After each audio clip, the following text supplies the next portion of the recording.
Hi guys. We're Hello. back. We're back again. Welcome to episode 13 of the the Six Pack Podcast. Harry has infected me with his intros.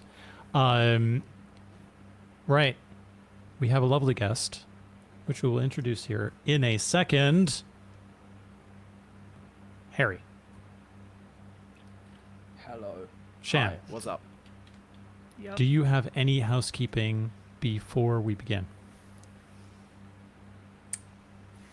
Go ahead. You first, Harry. I'm in another secret location. I'm running away from my crimes. The whole cookie incident. It's still escalating and ongoing. It's still ongoing. So I'm in a second location today, with even brighter windows than last time. But hopefully it's more stable this time. Excellent, buddy. Yep. You sound great. Good.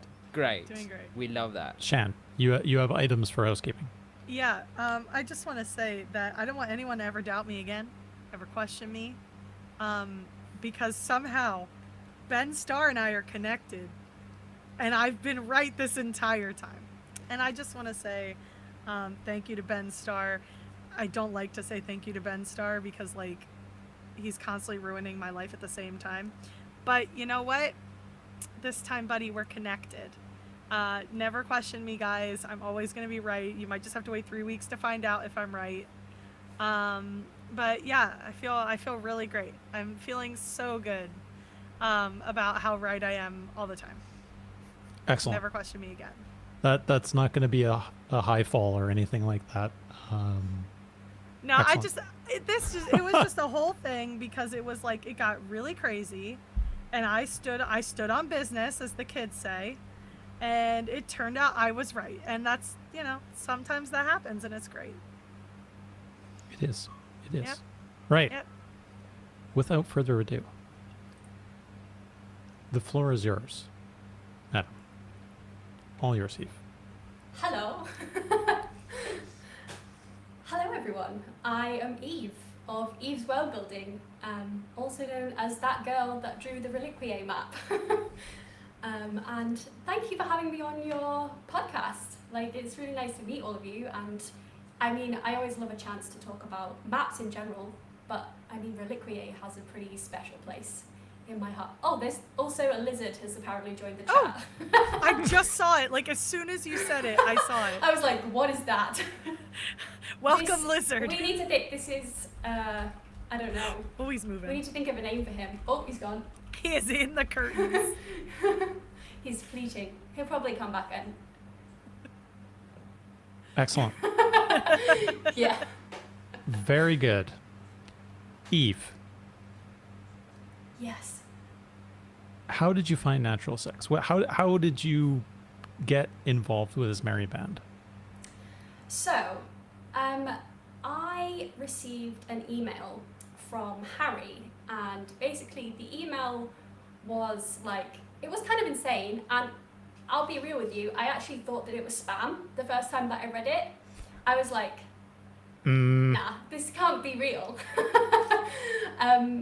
And yeah, basically they were like, yeah, we're Harry and crew, and we're making this D&D show, and I, Harry, have seen your maps, and I am interested in maybe working with you to do a map for this series. And I was kind of reading this email this isn't real. I genuinely did think that it was spam the first time I read it through.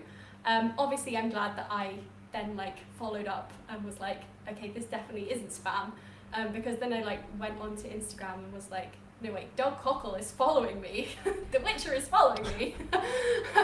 And yeah, they kind of Harry got in contact with me, and then after the Kickstarter was funded, then we had a meeting, and he was kind of like, yeah, I want you to draw the map. And I was like, this sounds really great, I want to draw the map.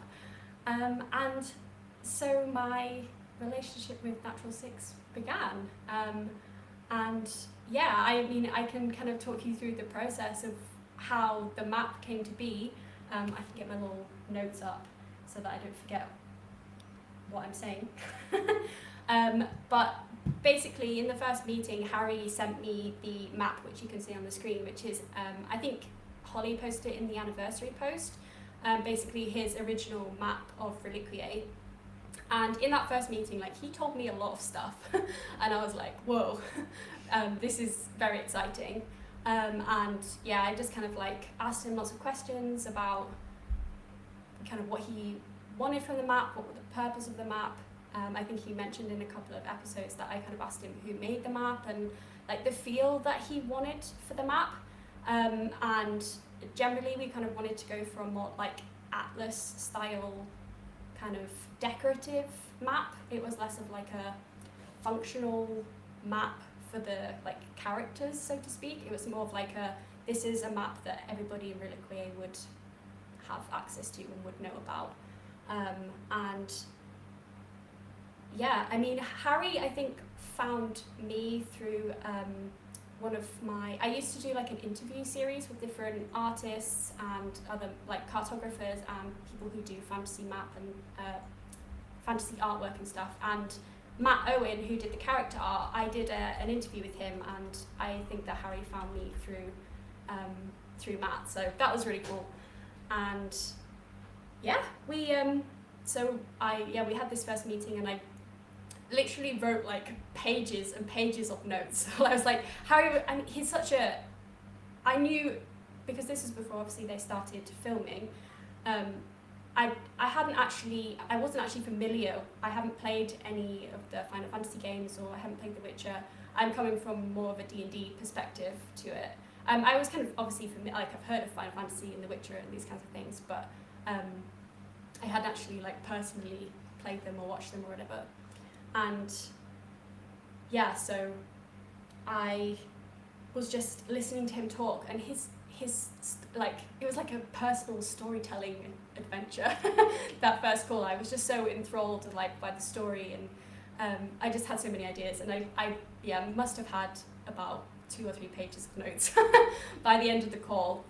And then it was just like getting to work on the map. So if you want to move to the second picture.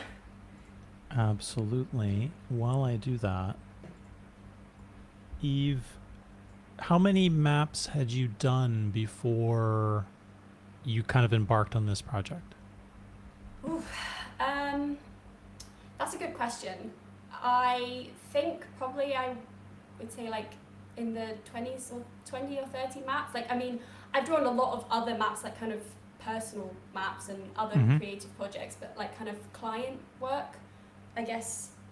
I mean, I can't think exactly the number off the top of my head, but I'd worked with various like dungeon masters for private campaigns, quite a few novelists, and things like that. So it wasn't my first kind of rodeo in terms of commissions, but it was certainly the most high profile, I guess.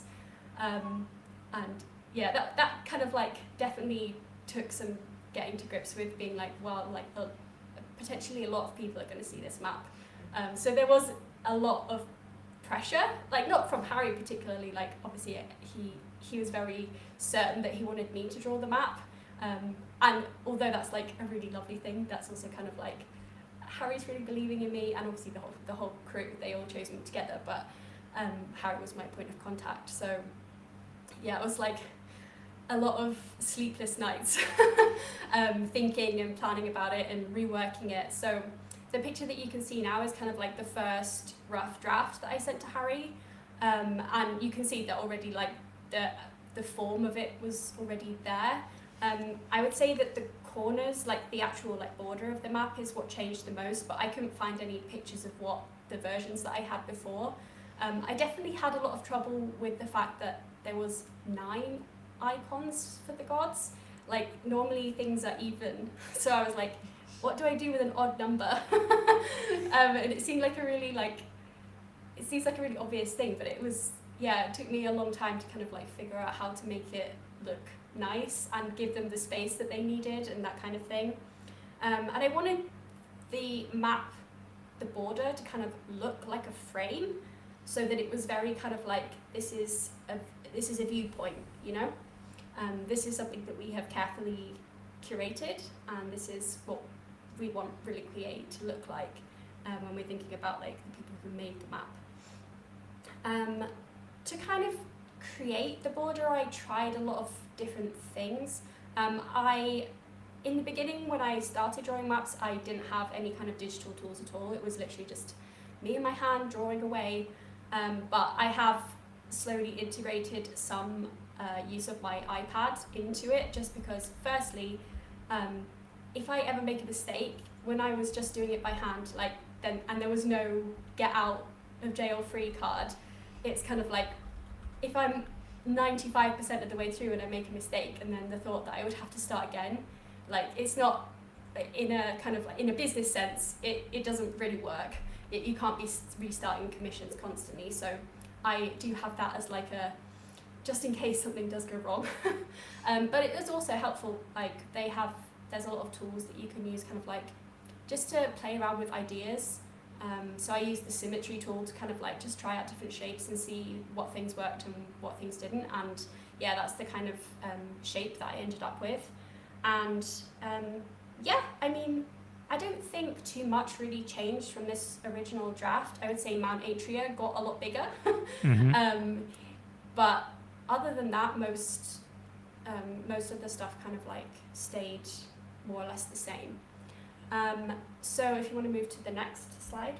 I have it open on my computer too. I was literally doing one of these while Excellent. I will, while I'm moving to number 3 here, Eve, how long would you say it took for you to get from kind of that initial discussion with Harry to what we're seeing right now? Oh, that's a good question. The overall scale of the project, from the first call to when I handed in the finished copy, was about 2.5 months. Okay. And so I guess this took me maybe up to 3 weeks, because the drawing part, once everything is in place, actually doesn't take, it takes a long time, but the creative process is what takes a long time, because it's Mm-hmm. does this fit? Oh, I'm going to take this out. I don't like this part. And I will talk about this a bit later. You can't force ideas. They will come to you. I quite often get ideas for maps in my dreams, which is not really a reliable source of inspiration. It just comes when it comes. And so quite often the proportion of time spent planning a map and drafting it is it's significantly longer than the actual drawing process, because once I've got it locked in, then I can just spend however many hours it takes to just get the inking done. But yeah, this I think took, because I think they did their first live stream, which I don't know if that actually is available. I think that they didn't end up posting it anywhere, but he mentioned that I'd sent the first draft at that point, so I can't remember exactly when that was, but yeah, I would guess maybe 3 weeks or something, because yeah, they had the deadline. He had an idea more or less when they were going to start filming, and obviously they needed the map for then. Yeah, so it needed to be done by that point. I was putting all of my time and energy into this. All right, number 3. Okay, so these are the first set of icons that I designed. Because basically, I think Harry has shown in maybe in Action Surge the document that he sent to the rest of the cast, which has a bit of history about about Reliquiae and about the gods and stuff. And there he'd included some clip art symbols of what he thought each of the races would have represented their gods with. And so I did these icons. In the end, we decided that they were a little bit too detailed. He wanted something that was a bit more akin to the traditional religious icons that we have, the symbol of the cross, or those kind of things, something that could be easily scratched into a surface or etched, and any person could recreate it. And so yeah, he liked these icons, but ultimately we decided that doing something more simplistic was going to work better and would also be more fitting with how the average person in Reliquiae would interact with the icons, if that makes sense. So in the second lot of icons, which is the ones that you can see in the next slide and also on the final map, Here's your 5. Yes. So these are the final 9. The only one that's slightly different is the tiefling symbol. But I have actually like kind of written a little bit about how I designed each one of these and kind of like my thought process behind it, because although they're very simple, like I tried to put a lot of meaning into them based on the information that I had about the gods. So I'll kind of work from like top left and then kind of go like in the rows. So we've got Ignace, the humans, and the flame, and obviously Ignace represents ambition. And this is the only one of the icons which isn't symmetrical. And I kind of felt like she broke the mold of the other gods, and that's why I didn't want the symbol to be symmetrical. And I felt like the kind of encasing of the diamond was kind of like this very protective kind of significance, and also that the diamond was kind of like signifying this ignition of passion and like something that was being fueled. So yeah, that's the flame. Then we have Alakash with the tiefling horns. This one is slightly different on the actual map. The horns are slightly more upright and the diamond is between the horns rather than kind of like lower down. And I kind of, because Alakash is very much about storytelling and communication, I moved the diamond upwards because I kind of liked the idea that there was like kind of, you know, like a light bulb moment and kind of like thinking and creativity and that kind of thing. And so yeah, I kind of like moved it up a little bit. Ristrin with the gnomes and the wheel, obviously that's kind of like to do with invention and innovation. And I mean, the wheel in itself is kind of a symbol of kind of innovation and creativity in that way. And I think it's probably quite obvious that I took some inspiration from the wheel of Buddhism.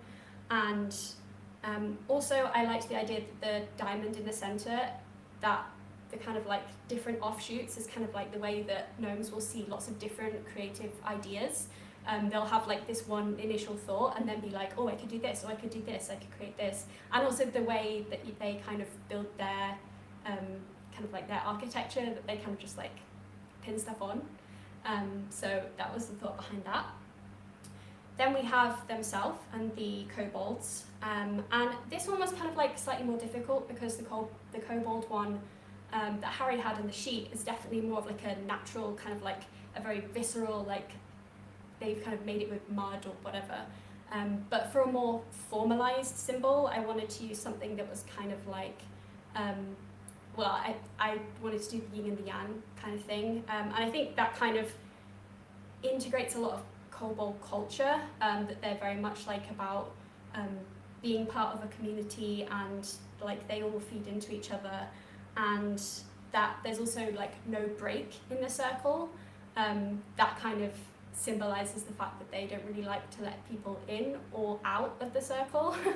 And I also just thought that the two little diamonds, it kind of looks like two kobold tails kind of like constantly circling around each other. So yeah, that's that one. Then we have Ullin with the dwarves and the scales of truth and justice. And I mean, this one's kind of a little bit more straightforward. Obviously scales are often representative of justice in our own culture. I did kind of try to make the vertical strut kind of U-shaped to be kind of like Ullin, and also because I've been using the diamond motif, that like diamonds are obviously considered to be quite valuable, and so like the weighing of valuable information and how that is perceived with truth and those kinds of things. Then we have the sword with Aurum, which represents nobility and justice. In the hilt of the sword, I did like try to make like a tiny A, and also there's the kind of like white arrow that's pointing into the dark part of the blade, and I kind of just thought that would be, I could imagine him like kind of pushing his beliefs and like his justice down upon those who he deemed were not being just, or kind of like that kind of thing. Then we have the feather of Persephone, and she represents luck and hospitality. And I mean, this one, she just seemed very wholesome. Like she kind of represents all things comfortable in Reliquiae, and I kind of just like the idea that she picked this feather herself because she liked the gradient of the bird, like the colours of the bird, and she just wanted that to be representative of the halflings in general. Then we have Theolon with the elves and the kind of tree. The symbol that Harry had in the document was kind of like the tree of life symbol, so I wanted to do something that was quite similar to that. I did kind of try to make it so that it looked like kind of two hands, kind of like holding onto the diamond, and because Theolon is to do with nature and with music, that I just kind of like thought that would be the idea of them holding on to like an idea and kind of like growing that idea naturally, and kind of all of the leaves are kind of just like ideas that have come out of that. And yeah, kind of similar to the wheel of Ristrin, that they kind of like have lots of ideas and this idea of like expansive creativity. And then finally Norvar with the orcs and the shield symbol. And I mean, shields are a pretty universal representation of protection. I did think because Norvar and Alrum are quite aligned, like they were quite involved with each other in terms of like justice and protection of the people of Reliquiae, that I think there are some similarities between the sword and the shield, and just kind of like that downward arrow, kind of like we are enacting justice and protection for the people of Reliquiae. So there we go. That's some of my thoughts about the icons that I designed for the map. In the next slide is the two compasses. Excellent. Like my original compass design that I So an drew. obvious question coming from the previous one and even going into this one, Eve, is what do you think the reasoning is for all the diamonds? Honestly, I really just like diamonds. Okay. And I use it in a lot of my maps. It's something that I enjoy working with. I guess diamonds are very valuable. I mean, I don't know what significance they would have in Reliquiae. I just think that, particularly with the theme, they just seem to like work well. And I mean, primarily I'm an artist. Like I like things to like look a certain way, and I like to use patterns and things and motifs. And so, yeah, diamonds kind of just are something that I personally use a lot.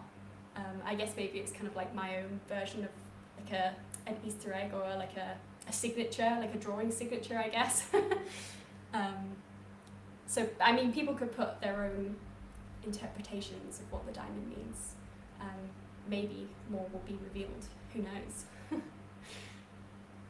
Half of a diamond is a mountain, and they like Atria. There you go.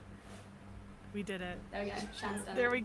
we go. We She cracked solved the code. it. We cracked the code.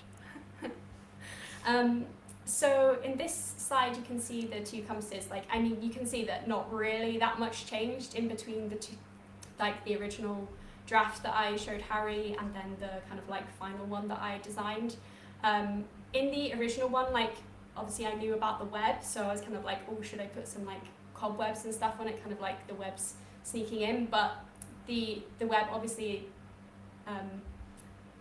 like wasn't necessarily involved in the making of the map, so Harry was like, we'll just take the cobwebs off, and I made a few adjustments to the way that the like inner curves were. Also, I did get like a sneak peek of the new branding before it came out, so we wanted to integrate some elements of the like new Natural Six branding into the compass itself.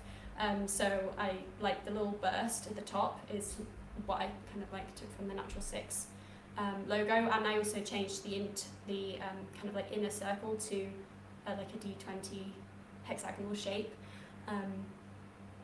But yeah, I mean, I really like this design. I think drawing compasses is probably my favorite part of maps, because they're kind of like standalone pieces of art on their own, and also they have the potential to tell a story in themselves, and also then like as part of the bigger artwork and map, they have a functional use, and also they're just really pretty. Someone who likes diamonds and symmetry, who likes also to draw a compass, I wouldn't have come to that conclusion at all, Eve. Compasses are so cool, though. Mhm. I do love, like, I don't know, I've always found maps really fascinating. I really liked geography when I was a kid, so I've always really liked looking at maps, and especially the older stuff when you see the different things that, like, the cartographers would do when they would do their little compasses. It's just so cool. Compasses are cool. Yeah. I gave Harry dice with working compasses in them as a gift at PAX. Like, I think compasses That's are really really cool. cool. Yeah, I Yeah. just think they're neat, okay? I just think they're neat. Yeah, I love knowing what direction. I love knowing what direction is north. I just And love also, knowing and north, I will guys. agree with you, as a fellow geography enjoyer, as a fellow guy who genuinely got an A star on his as a geography A level, Yes. I can appreciate it. I won hate the going geography outside. bee. I beat a 5th grader in the gifted program in the Mhm. geography bee at 4th grade. And I had his teacher the next year, and I walked in, he was like, if it's not the girl who beat my student at the geography bee last year. And I was like, okay. To be fair, the question was obviously Ireland, like the answer was Ireland, and I'm just uniquely qualified to answer that kind of question. So, like, but geography's great. Everybody should love geography. You should know where things are. Yeah, You should like where just- Boston you should is. know where I know where things Boston are. is. I know where it is. Sorry, don't worry about it. It's all good. Is there anything further you'd like to say about compasses, Eve? I don't think so. I mean, probably I'm going to think of loads of things. I'm going to go to bed and be like, compasses. Compasses. Just like I close my eyes and there's just 2 compasses. Ah.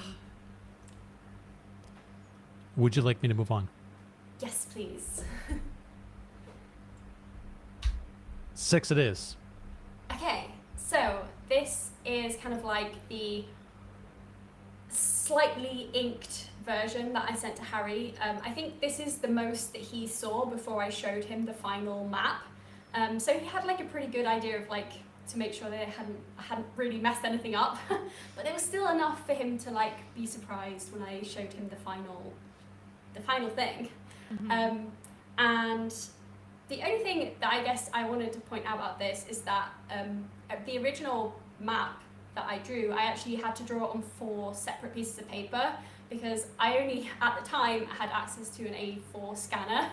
So I had to like scan all 4 pieces in and then stitch them together digitally.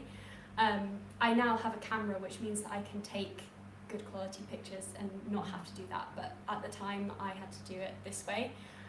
So yeah, that's just like a little fun thing.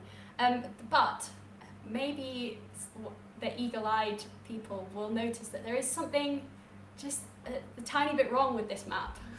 I'm literally looking back and forth right now as we speak. I was going to ask one big thing, which is where is Mount Atria? So one thing that I do at the beginning when I work with a client is I say to them, please can you send me a list of all of the place names and highlight the places that you want as like capital cities or like important places and kind of like show the hierarchy of the places and that kind of thing. And also you have to make sure that you double check the spellings because obviously a lot of fantasy names don't necessarily like follow the logic of normal place names in the real world, so I won't necessarily know if something's not spelled correctly. And we almost ended up with Corresican, not Yeah, I knew it was going to be Corresican. Like, it's very small, but I could tell it was going to be Corresican. And if you go to the next slide, like the fun Easter egg that kind of happened is that basically Harry didn't catch this until they'd actually already done production.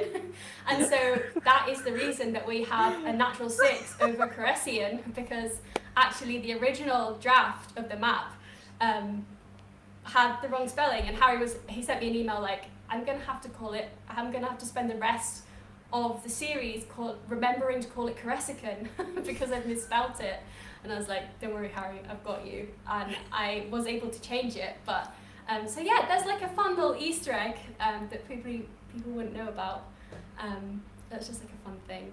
Oh my And God, you'll never that's look at the fabulous. introduction sequence the same. Yeah. No, I'm Oh always my gonna God. know now why You're that always dice going is to know there. the secret.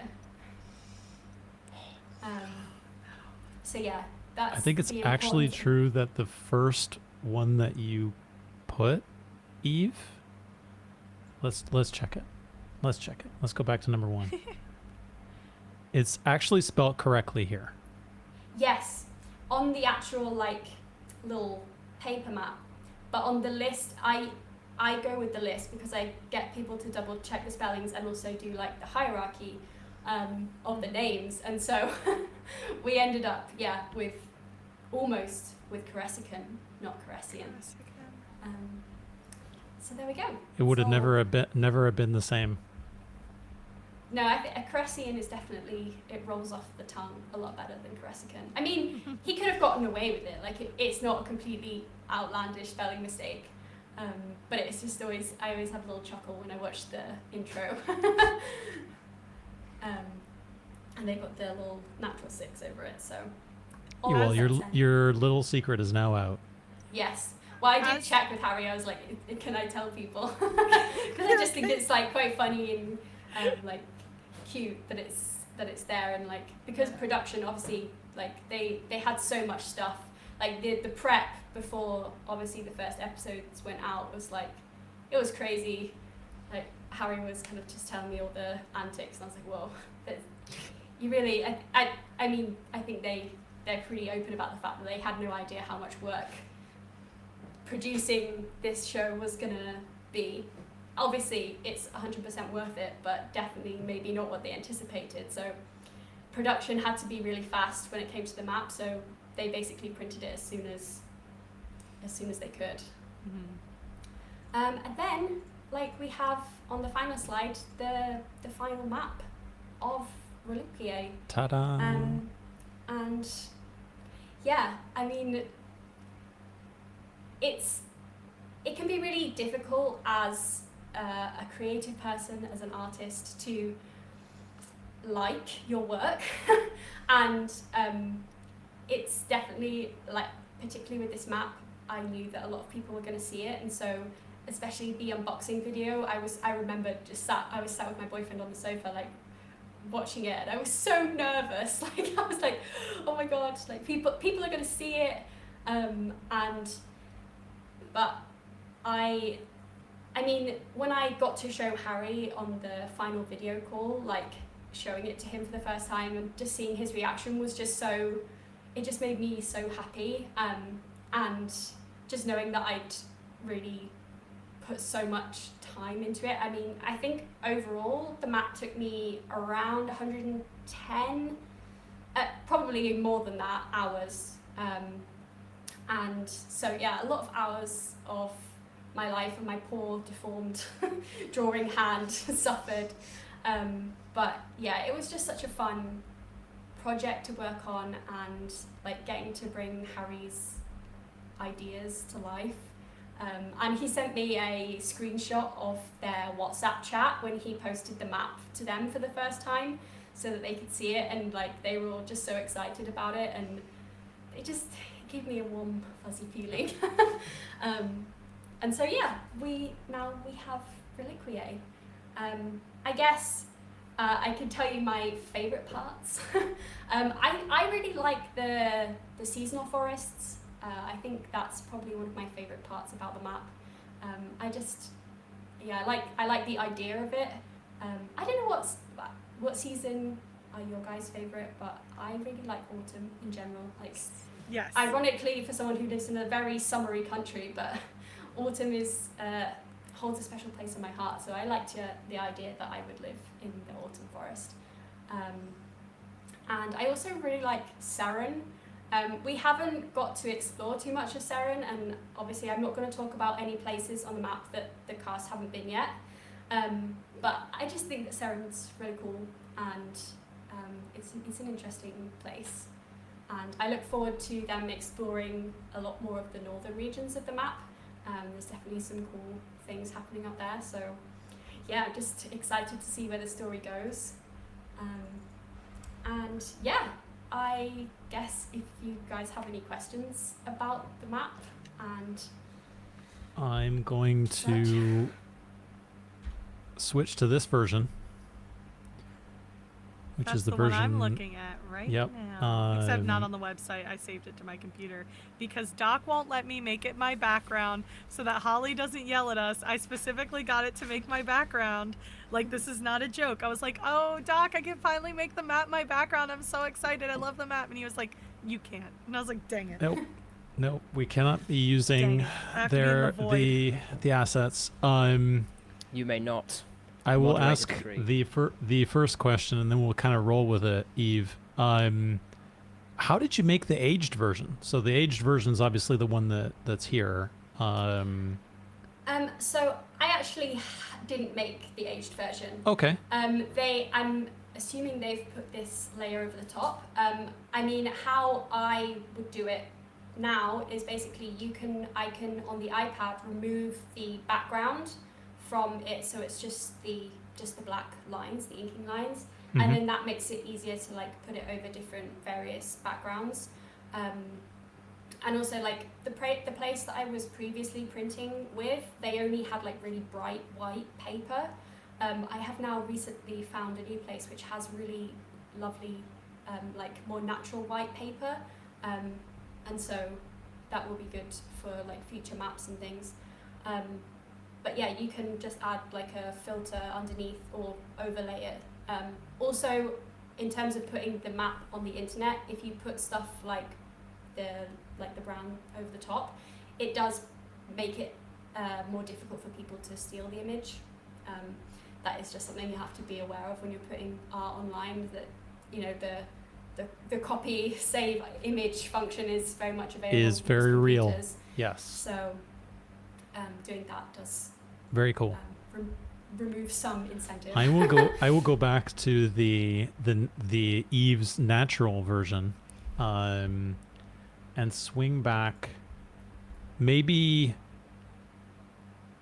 what we'll do, Eve, is we'll swing back to our usual guest questions while Shan and Harry think about additional map-related questions. And we have a map-related question. and we have many questions actually from the community as well. Just one thing, I yes, can't ma'am. see or hear Harry at the moment. Yes, no. that's normal. Okay. It's just in case he was talking to me and I was like blanking him. You were safe. You were totally safe. He was not speaking. Okay. Should I refresh or? He is refreshing. He is Harry's doing his I can thing. see him copying the password as you speak. Okay, cool. Oh, there he is. and he's So back. him. And he's back, ladies and gentlemen. This explains it, because I had so many mini bits, and it was just falling completely flat. Oh, were It you makes so talking? much sense. Yes. Oh no. Oh. Oh no. Well, tell us. You have to tell us all your like. Yeah, what were your quips bits? and wit? The bits were I don't know. I don't Okay. remember. He didn't have the So bits. bad. We'll put you on the spot now. Good job. Eve, If they come to you, feel free to say them again. We'll be like, wow, this is great. Like, you obviously mentioned when we started that you came to all of this not by sort of a video game source, but more of the D&D kind of source. So tell us a little bit about D&D for you, what tabletop role-playing or pen and paper means to you, and where you've kind of been in that sphere. okay. So I started playing D&D back in 2016, I think. So I've been playing for quite a lot of years now. When I was living back in the UK, in York, there was a kind of, we were called York Geeks and Gamers, and it was kind of like a group of people who it was a kind of all-encompassing geeky group. We did a lot of board games nights and things like that, but there was also like an intro to D&D, a lot of people, because I think a lot of people like the idea of playing it, but unless you can find a group, it can be quite difficult to get into, because if you're all noobs, then you kind of like, it can be quite overwhelming to actually like start to try to play. So luckily I was able to play with a group at the time, and I just really fell in love with it. Like, I've always been somebody who's enjoyed fantasy and those kinds of things. Also, like, I'm quite socially anxious and nervous, and being autistic, sometimes I can find it difficult in social situations where there's no structure. And so D&D for me was perfect, because I was like, I have like a format of things to talk about, and we can all enthuse about D&D, and this is perfect.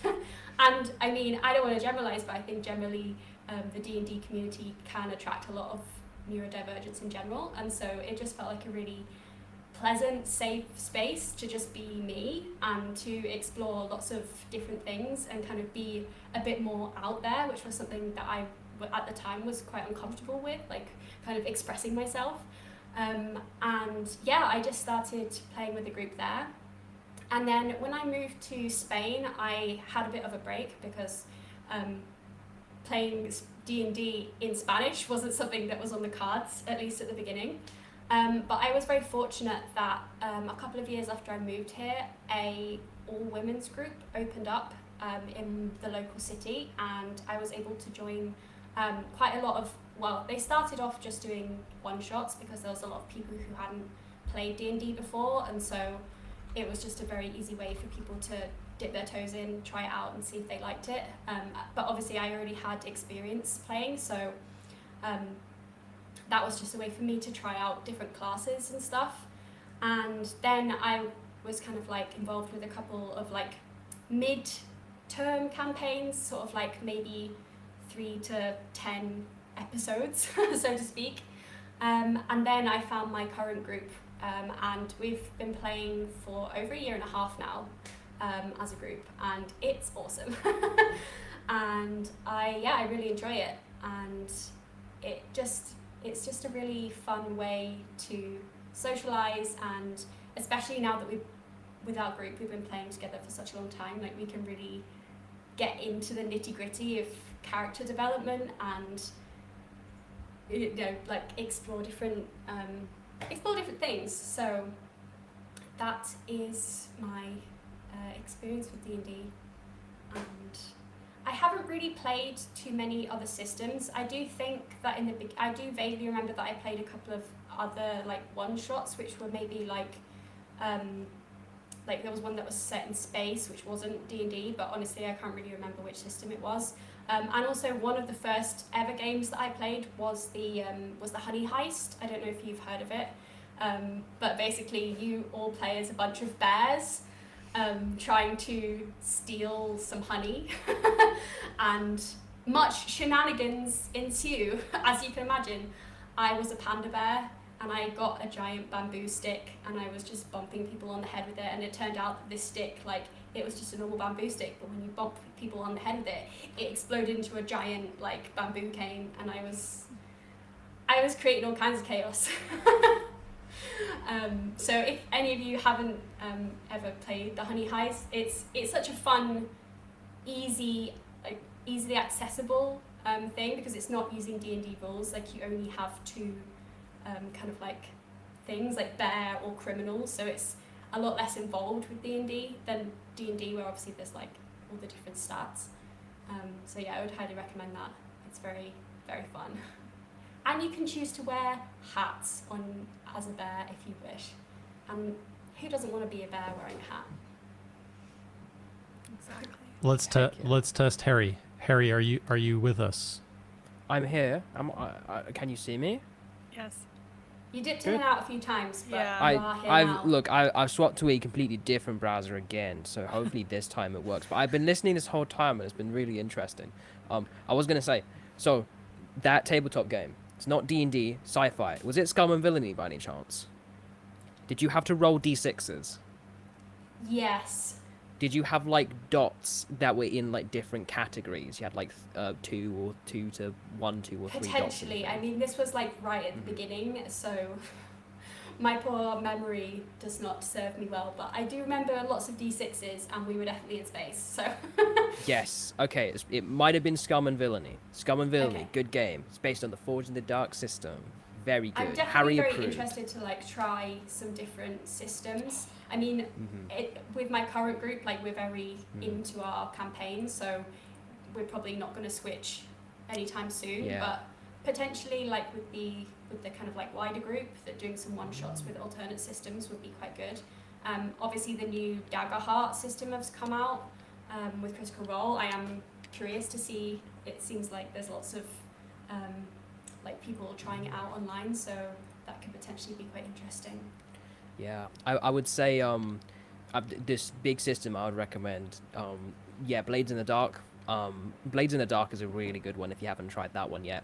Okay. It's kind of built for sort of like almost one shots, or it's built for very like self-contained things. It's really like easy to run, and it's like steampunk, you know, like Dishonored or like Thief almost, steampunk kind of heists, Cool. Victorian era heists in like a sort of post-apocalyptic-y kind of like spooky era. It's so good. That does sound like definitely my thing. It's like I love the thing. steampunk kind of like Yes. and gothic-y things as well. Yes, it's very gothic. Oh my gosh, I will have to like send you some stuff on this after, because seriously, Blades is it's how I got into like tabletop things properly. Like D&D was like a lot of overload for me, but I got into the stuff which I enjoyed of D&D, the role play and the again getting into characters and stuff like that, and building out choices from like play to find out through Blades, and then I managed to get through D&D by that. So highly recommended Okay. Blades in the Dark. I will So definitely investigate it further and see if I can wheedle my way into it. Excellent. absolutely. Shan, it's that time. Okay, and I do have a real question this time, by the way, so don't let me forget. I was making sure that it wasn't on the list. Technically it is, but in a different way. So the big question, the most important question, it's two parts. What is your favorite polyhedral die, and then what's your favorite number? And it doesn't have to be on that die. Okay. Yes. My favourite dice is D8s. I just really like the shape of them. Pointy. I don't mind a D12, but a D8 for me are like they're the dice for me. They're diamonds. Pointy. Yeah, They that's are it. They're That's literally why I like diamonds. them. Oh my god. This is the deep Eve lore. This is where it all comes from. My love of diamonds comes from the D8s. And my favourite number is definitely not on the dice. Is 174. That's good. That's like it. that's honest. Why 174? Any deeper reason, or just is it good? I just really like it. It just is nice to say. It's been my favourite number, honestly, like since I was at primary school.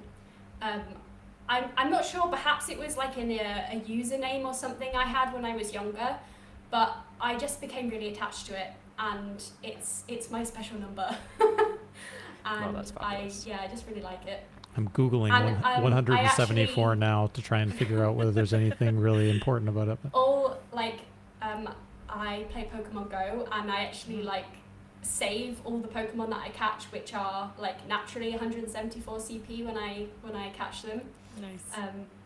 And so I've Awesome. a lot of technically wasted space on these Pokemon that are really rubbish, but they're 174, so I have to keep them. Yeah, It's you, the law. you It's have the to. rules.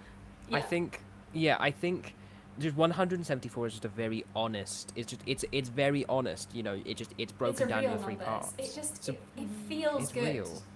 You know why? Like, you know, because numbers are normal. Then you get up to 10, and then you get 11. Not like, you know, 10T1. Like it should like not 10T1 or 10T2. We get like 11 and 12, and like what is up with that? And then it goes back to being normal again, and it's like, man. But with 174, you get to say every single digit, and it's very clear what each of those numbers are made up of. Yeah. I'm a fan. It's just a really good number. I definitely like team 174. Great. Oh, Very, very cool. Our last our last regular So right. question, Eve, yeah. is which Final Fantasy is the best Final Fantasy? Just pick a number. Just pick a number. Yeah, I haven't played any of the Final Fantasy games. I have watched somebody else play number 7, I believe. And so just because that's the only one I have any experience of, I have to pick that one. I don't know if that's actually the best one. What do you know It's about one number of the 7? ones in But contention it for seems best. like the classic number. Yeah. I don't know. Is there anything? What do you know about number 7? What could you describe about number 7? And don't worry if that is Is literally it nothing. Tifa, the cool one that Tifa does is the one of fighting? them. Yes. Yeah, Yes. she's a monk. Yep, the one and who Ben Cloud, cosplays as. Mm-hmm. Yes, the guy with the sword. And the cute one with the blonde hair. And I can't remember her name. Probably Aerith. Aerith. Yeah. Eris. Mm-hmm. Yeah, that's basically all I remember about it. I mean, I only watched them play the remake, although I know that the old one was like more like kind of like the traditional like pixely situation. I mean, I'm very interested to play them. It's just I really struggle playing new things. I pretty much only play Minecraft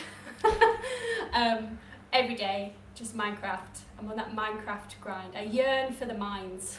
She's a chicken jockey. Yes. Although we won't talk about the Minecraft movie because No, it's okay. that we was don't really have to. upsetting. We don't have to. We don't have to. We don't We have don't to. have to. Don't worry about it. But- no. We can segue back to Shan for her question. Yeah, so it technically comes up, so I'm going to twist it a little bit so that you don't have to answer the same question twice. But like, how did you get into like fantasy cartography, right? Like, did you study art a little bit and just really like art? Do you just really like maps, which like, fair. Because like I'm also on the neurodivergent spectrum, so like I know a special interest. But like what got you to doing this to the point where you've like been able to take on like not only personal projects but like clients and stuff like that, like Harry? Yeah. So I don't really have any formal art training. I did an art A level. Or I did art GCSE on my own. Like basically the school that I went to, you had to take a technology subject, but I didn't want to. I wanted to take art, so they were like, you can take it, but you have to like study it yourself. And I was like, okay. So it was just me alone in a room for like 2 years doing my art GCSE, and then I did it for A level, and then I did consider doing it for my degree, but it was the classic like, there's no jobs in art, so actually you should do a real subject. And so I ended up doing psychology for my bachelor's degree, and then I did my master's degree in marine biology and conservation, which are 2 very kind of like seemingly unrelated things to maps. I guess how I got into drawing maps themselves is because I was playing D&D back in the day with this group in York. The person who was running the campaign that I was involved in at the beginning was like, oh, like, I know that I like to draw in my free time. You're the artsy one. Why don't you draw a map? And I was like, yeah, I guess. Like, I hadn't ever really thought about it. And so I watched a few videos on YouTube and just used my general, like, artistic brain and created my first map. And as I was drawing it, it was actually during my master's degree, and I was like, I'm actually spending a lot more time on drawing these maps than I am on my degree. But that's telling me something interesting. And yeah, I just really enjoyed it, and I really love repetitive tasks. It's something that just tickles my autistic brain. Yes. It's like, yes. Oh yes. Like I can sit for hours and hours, and I just lose all sense of time. I'm just in the map, and so yeah, I just, after I'd done this map for the D&D campaign, I was kind of like, I have a world that I've always imagined ever since I was really young. Like, I've always kind of like just thought about it. It's kind of like my imaginary brain land that I go to when I want a bit of escapism from reality.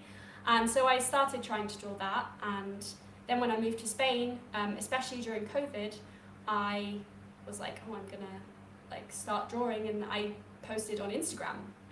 And I obviously I had no expectations of anything. I was just like, I'm just drawing maps and I really enjoy it. And so I started posting, and I found a community there of people who were also drawing maps, and we were just all just vibing, drawing maps and sharing our various styles of cartography. And I also, as I started drawing more and more maps, it's kind of like when you own a car, and a type of car, and then you start seeing that car everywhere. It's like you don't see maps until you see maps, and then also the geckos come back. I just saw that too. Hey, dude. Oh, we saw him, and now he's running He's away. just moving. He's just chilling. Yeah, suddenly it was like my eyes were open to all the maps in the world, and it was just really like there's just so much variety in maps, and I started learning more about maps and what maps meant to me. And then after I'd been posting on Instagram for a while, like I never really kind of thought to do it for money.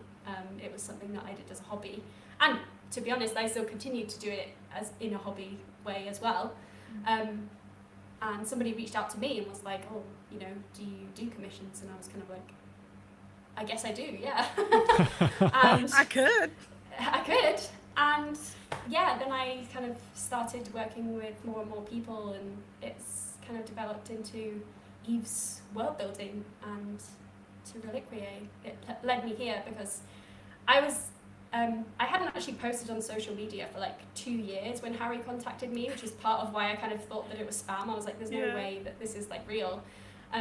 But I think it was a lesson that I learned about being brave enough to share your creative output with people, because you never know who's seeing that, who you've touched with your artwork. And like obviously something about my work Harry really resonated with, and I couldn't have imagined that when I posted my first map. And so I would encourage anybody who has any kind of artistic hobby, if you know, even if you don't have to do it for money. Like I think the path of monetizing hobbies is a bigger conversation in general, but like I think it is cool that you can connect with a community in your respective field of art, and people can gain inspiration and things from it too. Very cool, Eve. Very cool. Would you say that then you have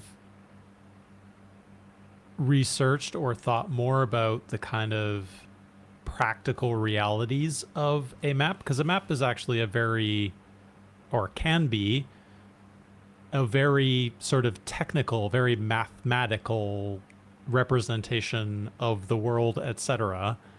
Have you started to think more about kind of relationships between things, scales, all that kind of stuff as you've gotten further along? Or do you feel like the expression is less the technical side of what the map is and more the artistic representation now? So I have worked with clients where the geographical aspects were a lot more important to them, and I think it really comes down to what the purpose of the map is, and like what you're trying to convey with the map, and also the kind of like function that it serves. Is it for a novel? Is it for D&D? For me personally, I'm somebody who I want to make artwork. For my personal projects and kind of that kind of thing, to me, I want to make something beautiful. I want to create and I'm not saying that geographically correct things can't do that. Like a good ordnance survey map can bring up that feeling for some people, I'm sure. But like a general sense of wonder and like that kind of thing, I want to create that. Like I want to create something beautiful and detailed and expressive. And I absolutely do think that there's a place for geographical realism and those things, and I do think that having a knowledge of those things is important, but I don't think that it should be the be-all and end-all, especially when it comes to fantasy. Like there's just so many reasons that the rules might be broken, and if those rules are squashing your creativity, if they're like getting in the way of the storytelling, then I don't think that really serves at least my own purpose with making maps. Something particularly with the Reliquiae map is obviously we had to have the map ready for the beginning of the campaign, and usually if you're making a map for like a home campaign where nobody's going to see it, then you have the option to like evolve the map with time, and the scales of things can be moved around based on what's happening in your story. But obviously because Reliquiae like is kind of like we had to have the map at the beginning, that it doesn't leave so much room for like moving stuff around, and so Harry has to work with the kind of the pacing of the story in terms of like how quickly they move between places and how long they spend in different places. And so that's just something to like bear in mind, that maybe you have to have something a bit more flexible, because if you have like a very specific scale, then maybe the D&D story doesn't work. It doesn't work with the pacing, if that makes sense. Yeah, the certainly that is both a blessing and a curse, right? Like knowing the relative distances of things helps you potentially during the storytelling, but then as well, it also the handcuffs are on, right? I mean, I expect nobody is going to be going in, Eve, and measuring the relative distance between Escalon and Corresican and going, well, that's 17 millimeters on mine, so therefore... Yeah, well, I had seen somebody like asking about it in the Discord, like saying something about the scale, and it's kind of like, in a home game, you wouldn't start off with a world map, you would start off with a regional map, and you kind of show your players as and when you need to show them kind of like information about where they are.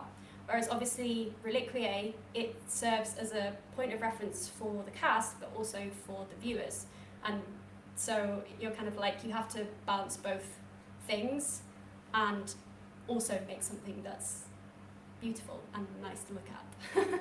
No, very cool. Very cool. Did you talk with Harry at all about making a local map? No. Okay, fair enough. Fair enough. Fair enough. Yeah, I had thought about that a lot initially, sort of on episode, going all casting your minds back, whatever it is, 100+ hours now, to episode 1, and just with how descriptive that geographical kind of setup is in the first few episodes, whether that was something that you had talked with him very specifically about those points, because they're quite important in that sort of initial few episodes. Yeah, I mean, I definitely think that there could be a place for more local maps, but again, it's difficult to know with how, because the cast are kind of like, I mean, Harry he holds the story, but they are the ones that are kind of like in control of how long you spend in places. And just purely from a time perspective, like if it's going to take me a couple of months to draw a map, like, and they're going to spend 1 or 2 sessions in it, like it's not really a viable thing. 100%. And so once maybe like they've explored more of the world, I mean, they still have a lot of places to go, so. Yeah, the turnaround would have to be very quick, right, in order to kind of allow something like that. Yeah. And I guess regional maps would be slightly faster for me because I already know the layout and that kind of thing. But I mean, it still takes a long time. Oh, very cool. Very cool. All right. Do you, Shan, want to take Kenneth, friend of the show, previous guest question? Yes, sorry, I had to make sure I saw which one it was. All right. So our good friend Kenneth, who dies second, asked, I don't know why he said secret second question. I'm afraid to find out what his first question was. What are your influences for map making? Tolkien is usually at the top of lists, but do you have any other influences in your style? Yeah, so I mean, I think it's kind of obvious from my style that Tolkien he's a big player in my style. He's a big map player, and he's a big player in everybody's maps, yeah. Yeah, I think his map is pretty much the most iconic fantasy map that there is, Mm-hmm. and for good reason. Like it's a pretty incredible map.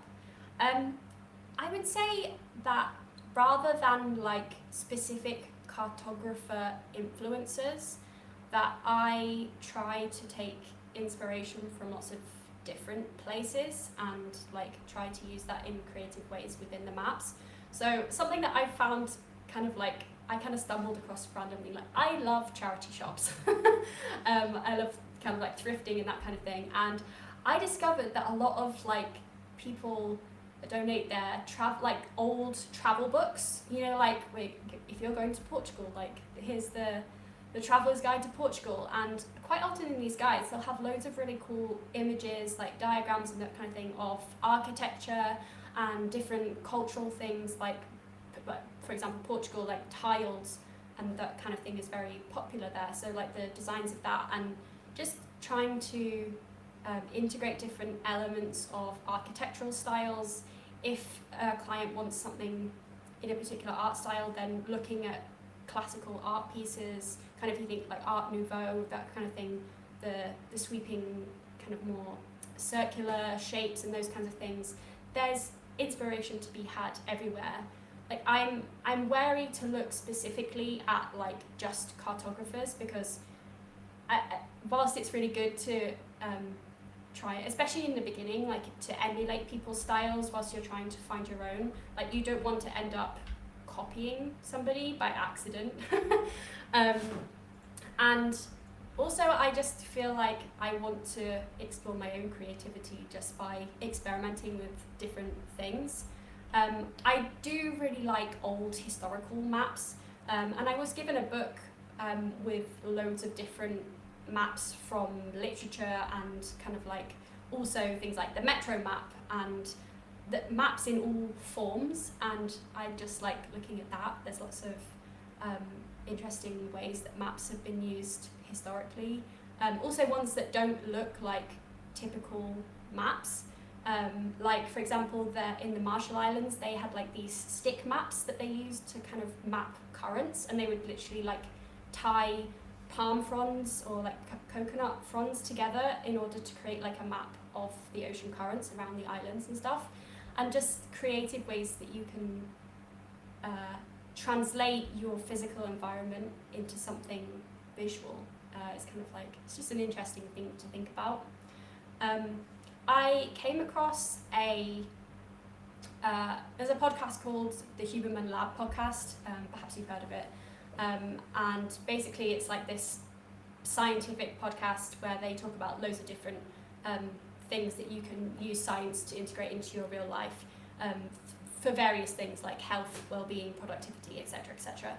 And one of the episodes was with Rick Rubin, who's a music producer, and he had a really interesting analogy that I really liked, basically about the development of seed through to like plant in terms of creativity. And something I really struggled with at the beginning is that the creative process is not something you actually really have a lot of control over. Like, as I said, like a lot of my ideas can come to me in dreams and those kinds of things, that ideas just kind of like come when they come. And so he kind of talked about the 3 stages of inspiration and influence, and basically like the first stage is collecting different seeds, and that can be from guidebooks and architecture and lots of things. I also have a lot of gardening books because I like looking at different plants and things. Like nature has so many shapes, like anything that you can think of, nature's already done it before you, you know? And also people like to donate a lot of gardening books to charity shops, so it's a match made in heaven for me, gardening and charity shops. So and so yeah, you're kind of like gathering these seeds, but when you've planted the seed, you can give it all the things that it needs, like sunlight and water and whatever, but you can't actually like control when that seed grows. Like maybe it's going to grow really fast, or maybe it won't grow at all, or maybe you planted a seed thinking it was something and then it actually grows to be something else. And it's only once that seed has sprouted that you can actually like start to involve yourself with the idea. You can actually start to make physical changes and kind of prune it into more of a physical item. And so I would say like that's how I try to view influence and inspiration. Especially like it can be really frustrating at the beginning because you feel like you're just trying to have loads of ideas, and just the best thing that you can do is just kind of like be open to lots of different influences. Yeah.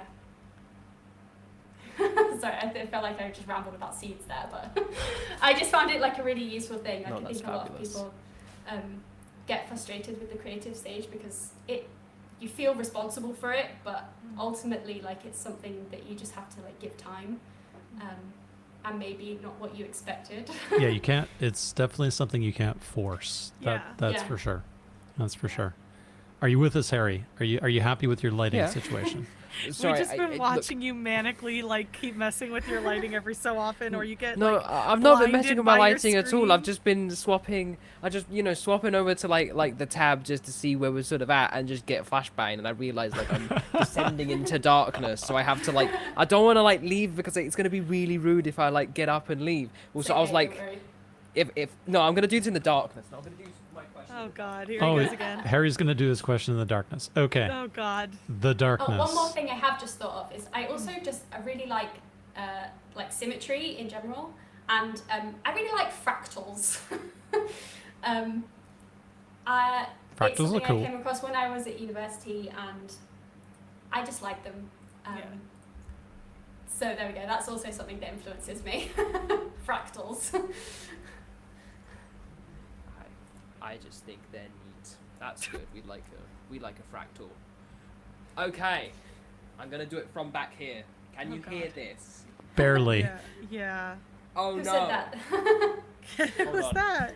Now can you hear this? Oh Can you hear yes. this better? Yep. Yes. That's Yes. fantastic, Harry. Yep. Perfect. Do you want me to do the bottom one? Is this the bottom one? Sure. Yeah. Cool. So, Jiggalag. I think that's the name. Jiggalag asks, I have a question for you, Eve. I've got a question for you, Eve. I've made a lot of my own maps for world building, either by hand, drawing, or using Incarnate. I sometimes struggle with making things look a bit natural.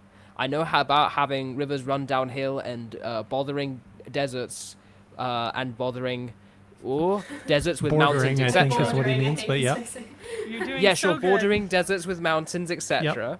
But I kind of struggle with other geological structures. Any tips? Question mark. Or should I try that again? Well delivered, Harry. It was You're great. fine. Crystal clear. Well, I mean, I think we won't go into like literally a whole geography class now. I am actually planning to make some tutorials on my YouTube channel, which will go into more depth about the whole process of making maps from an artistic perspective, and also including more geography in it too. So I will try to put those out onto my YouTube channel in the future. I would say like one thing that could be helpful is if there's a particular geographical structure that you are interested in including in your map.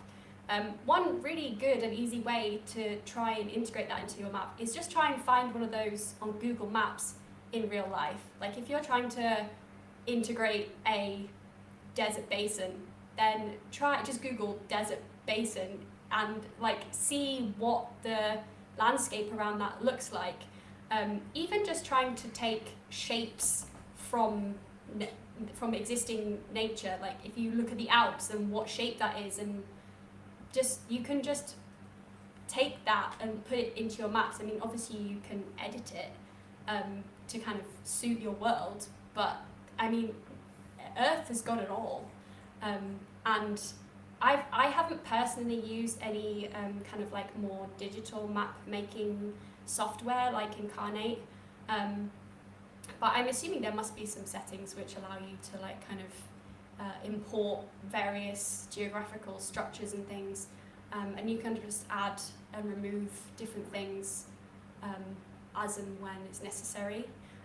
Also, like again, if you're doing for your D&D campaign, like think about why. I mean, maybe for you, for the DM personally, it's useful to have a world map, but is it actually useful for your players to have a world map at the beginning of your campaign? Like, I mean, maybe it is, but maybe you're making a lot of work for yourself at the beginning to have to create a whole world map when you can just give them a region, and that's a lot more manageable geography-wise than trying to make a whole world.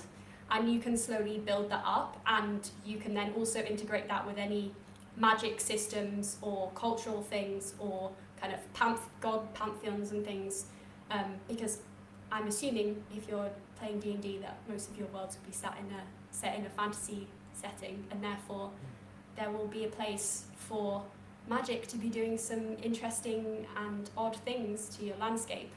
And so by creating a world map, you're kind of like locking yourself into something specific when you could actually just try and build region by region. That might make it a bit more manageable, I guess. Awesome. I guess if you don't mind me kind of like mini kind of follow up on that, it's also kind of like slightly relates to the Reliquiae map as well. Like, again, when you're designing it, designing those maps, one of the problems which I think kind of comes up is people either worry about, for good reasons, there's good reason to worry about scale and scaling on maps and that kind of thing.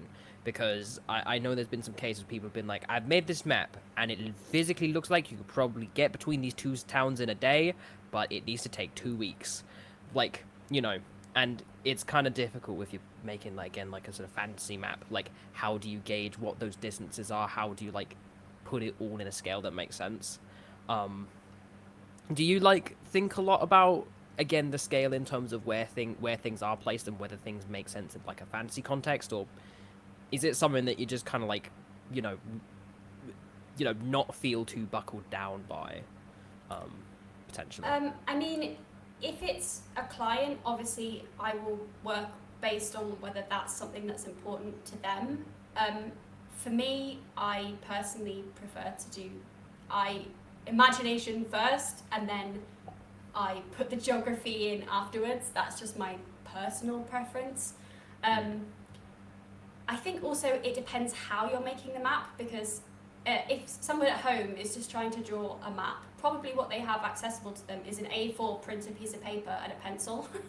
And it can be really difficult to make something to scale on that size piece of paper. Like, if you've got a really big piece of paper, you have more space to play with and that kind of thing. But if you've got lots of places and you're trying to, like, fit them all in, then you just have to, like, work with what you have. And most people don't have really large pieces of paper lying around. Obviously, if you're using something like Incarnate, I guess that there's more facility to be more detailed with scale and those kinds of things. You can zoom in and out more easily, and maybe you also are then be able to present that to your players, like in a way that you can scale in and out of the map whilst you're playing. I don't know, as I say, I haven't used them, but if I can be so bold as to double down on something, Eve, that you said earlier, is that it's a fantasy world. Yeah. So you can have your things based on real world geography if that fits your setting and the story you're trying to tell. If it doesn't, and our lovely Reliquiae map, which I will switch back to the screen share for a moment, has 4 forests literally right next to each other, each with a single season in them. Is there any examples of such a thing in our lovely world? No, there is not.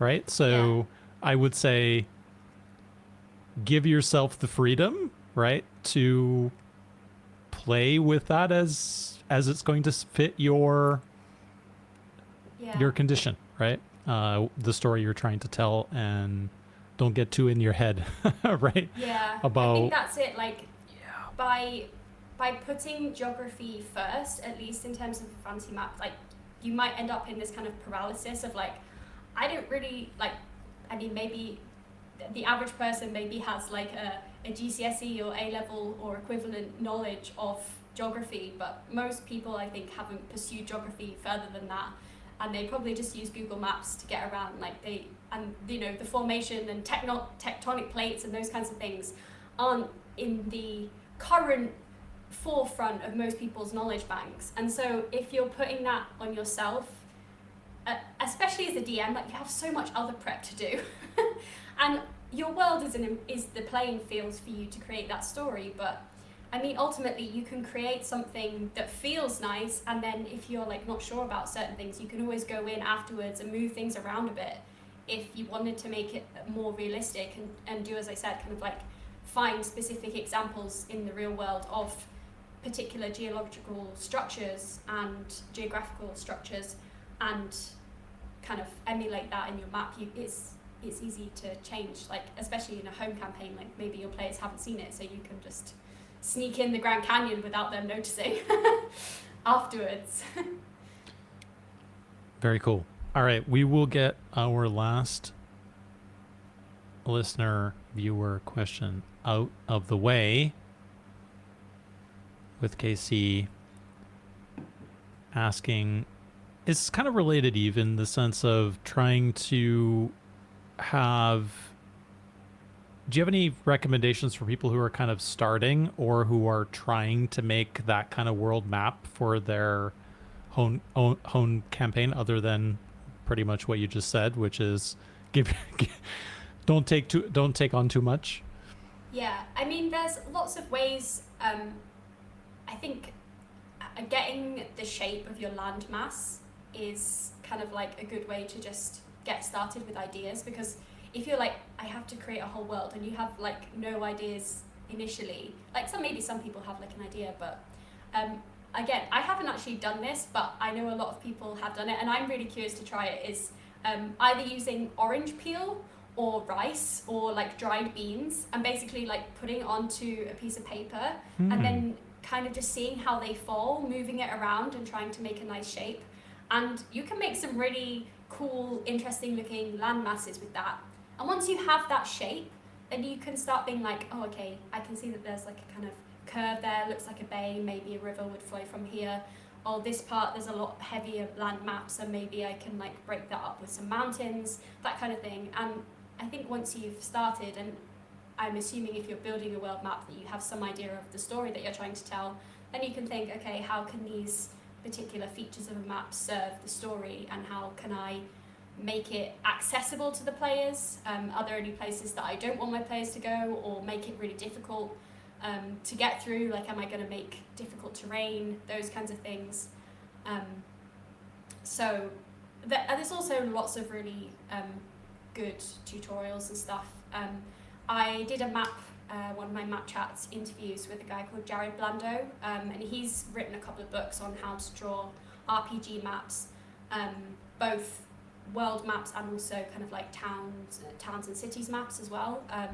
And so if anyone's starting out and wants a more kind of concrete guide, I mean, I am going to be trying to do my own tutorials, but Jared has got a couple of really great books, which I would really recommend. And he's just a super nice guy as well. So, and he's worked with Wizards of the Coast and lots of other kind of D&D companies and stuff. So he knows his stuff. Excellent. Cool. All right, I'm going to finish with Martina's question from YouTube, which probably gives us a nice segue to our next section, but I will let Shan and Harry probably ask anything else that they would like to. But Eve, do you have a favorite map? Doesn't have to be a fantasy map. Ooh, my favorite map. That is, I mean, is it a cop-out if I say Lord of the Rings map? I mean, Middle-earth is pretty much like the map that I think about when I go to sleep at night. I think anybody could identify it. So it's like, it's one of those like cultural like landmarks that anybody can identify. Yeah. Staple. Yep. And it's particularly as someone who doesn't, I do all my work in black and white, and it just...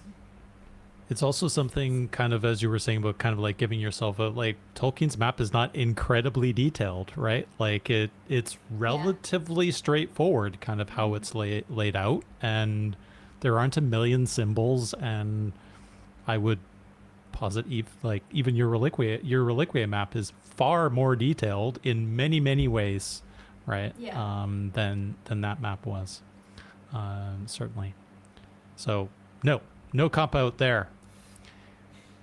Great answer. Shan, anything else you'd like to ask Eve before we move swiftly on? Yeah, I think that was the only question that I had in mind was the one I had earlier because I'm very bad at formulating questions. Harry. Anything what else you'd pens like do to add? you use? The pens that I use. Yeah. So, I mean, I have literally like a full box of various pens. I would say that the ones that I use the most are Pigma Micron pens. They're like, is it Sakura, the brand? And they come in every thickness imaginable. They also have really good gel pens as well, because I have done a couple of maps on coloured paper and then used white gel pens on top of that, and that can have a really cool effect. But honestly, like most, even Biro I've used previously in some maps that you can make some really, if you're just beginning, you don't need, because I mean, the amount of money that I've spent on pens, I do not wish to think about the financial implications of how many pens I have bought. But I know also people use, is it Tombow? I haven't used those, but I am intrigued, especially if I was to use, start integrating some colour into the maps. Those would probably be the ones that I would try out first. They seem to have a good level of pigmentation, and also that they don't fade, because particularly with black and white, if you're using thicker paper, quite often if you're drawing, and this is more for like an artistic problem, but they can fade, just because the ink kind of like soaks into the paper and dries up a bit. So if you're doing it for somebody else, or for show, then that's something to bear in mind. That's a very yellow pen. I'm trying to read what it says. Straight to the It's the standard Norris just a good writing old- pen. It's a very simple 1 millimeter, I think, or All you 1.5 need millimeter. is a biro or an HB Yep. pencil. Yeah. I mean, I have done some maps where, I mean, I don't think I've ever posted any of them, but like I've just done the pencil, and I think because you can do a lot of shading and stuff with the pencils, so depending what look you're going for. I know a lot of people, is that a little bear pen? Yeah, it's like a paper chase bear pen. Oh, that's It's so cute. It's weird. It's weird, but it's fun. Harry is Imagine it kind known. of Harry's difficult to known draw to with, love a you'd be bit like- of shading, so Yeah, he loves he shading. loves his shading. He loves shading so much. Dude, because my only commentary I have on every single art is like, wow, the shading. The shading. It's every time I say it, it's really crazy.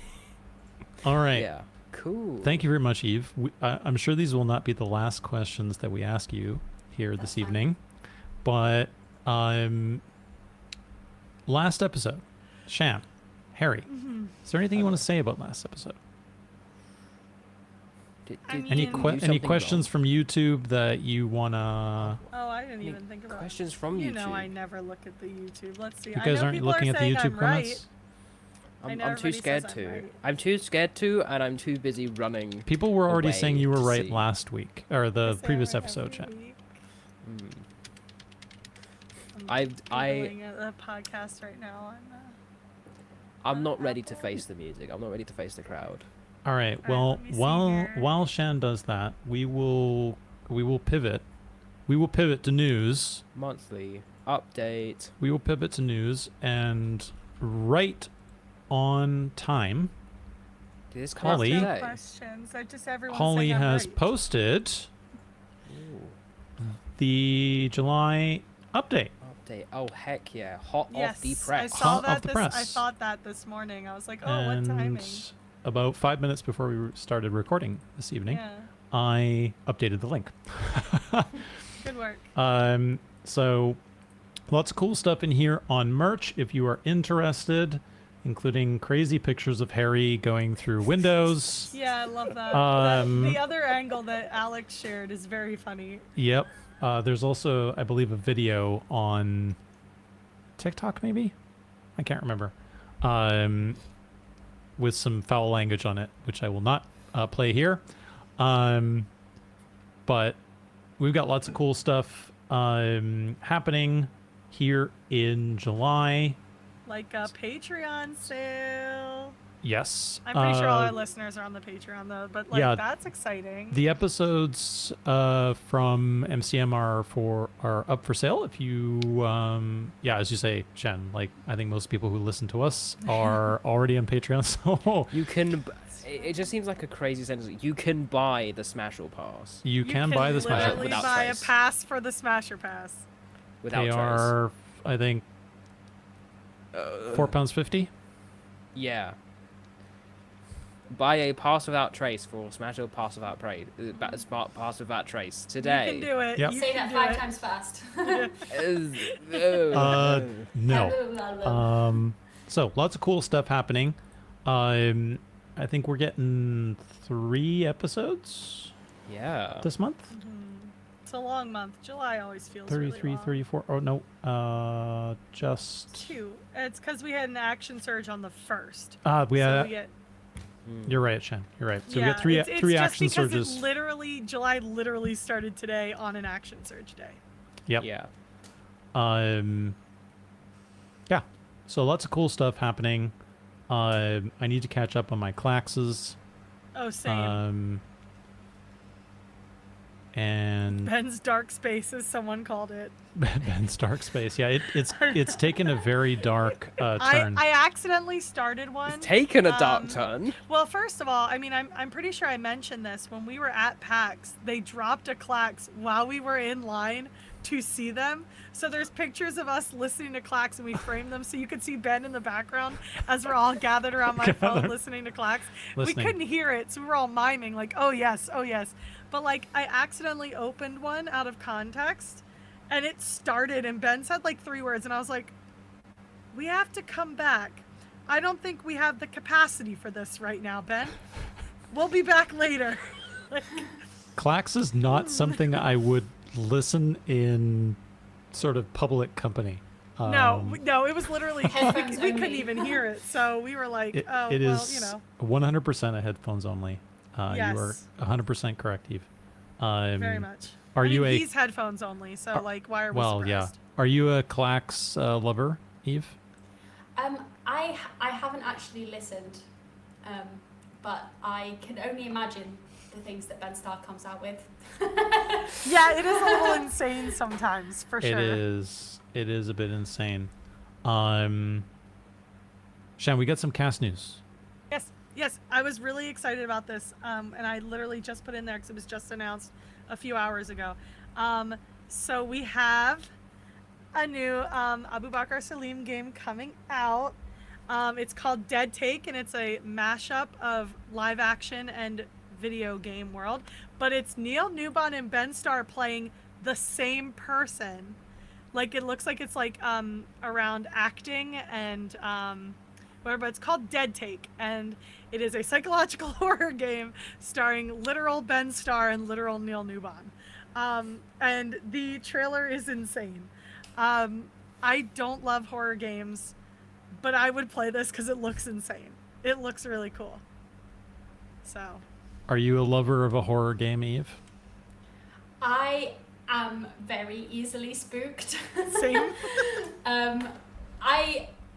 I think it would be funny to watch me, like, I mean, I get jump scared so easily. Like, my cat jump scares me all the time. So, I mean, it would be fun for me to play it, but I think I'd have to do it with company, like moral support. Would you consider streaming it?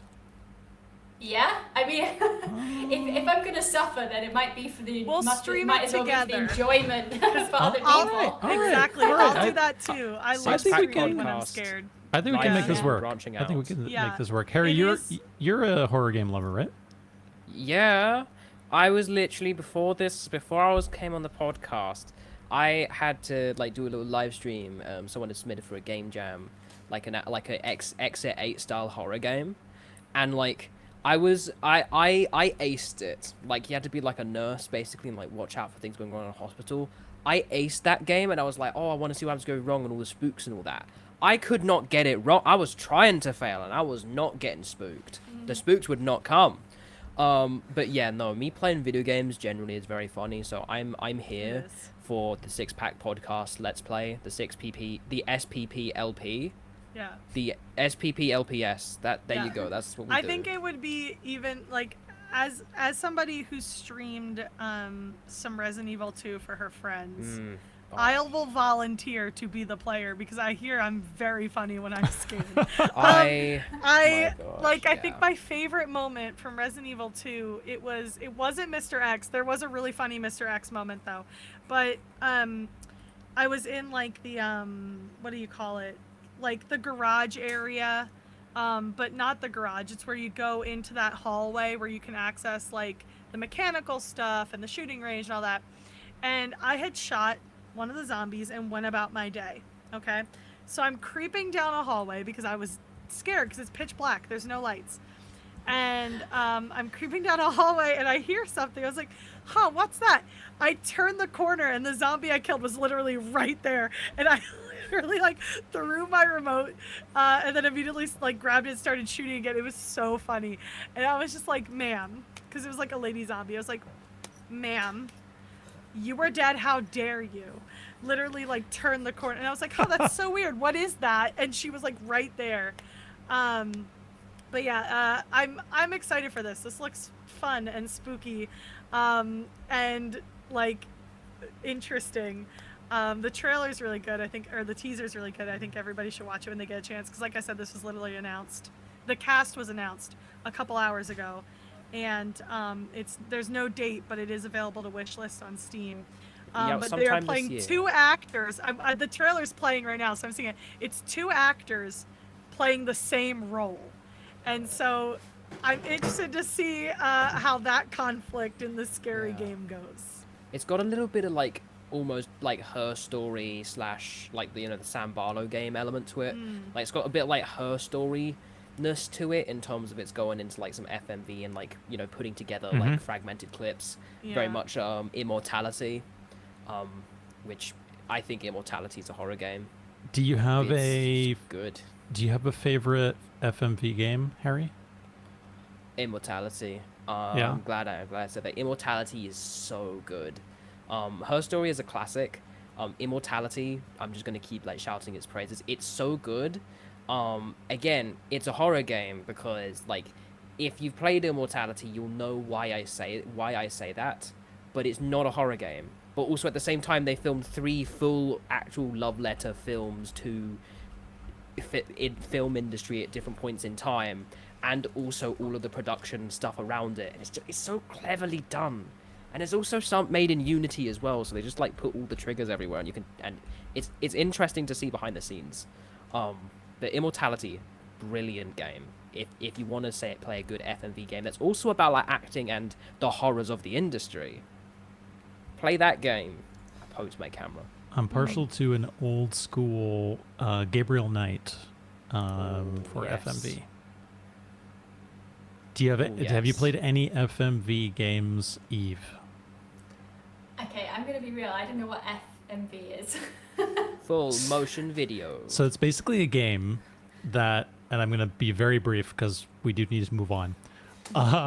It's basically a game that you play and then you do something and then a video plays. So instead of there being a cutscene in the engine in the game, you have actual real video play with actors and all that kind of stuff. Big in the sort of early 90s when you had you basically get a CD-ROM game and there were a whole bunch of discs and you'd play through and they'd play the and often the games themselves were very simplistic, like move forward, move right, video plays, click this thing, video plays, etc. So they have a certain nostalgic flair for and they've been making a comeback, I would say, Harry, right? With this kind of stuff. Yeah, Sam Barlow's been doing a good job of it. I'd say again, also the Hex and Inscription from Daniel Mullins and those games. Those technically kind of FMV games. They've got FMV elements in it. Oh, good. I love me a good FMV. Excellent. We will move.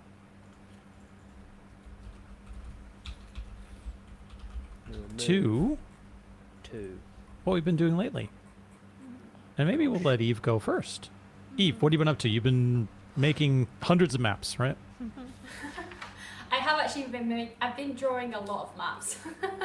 I mean, that's kind of my thing, right? But yeah, what have I been doing?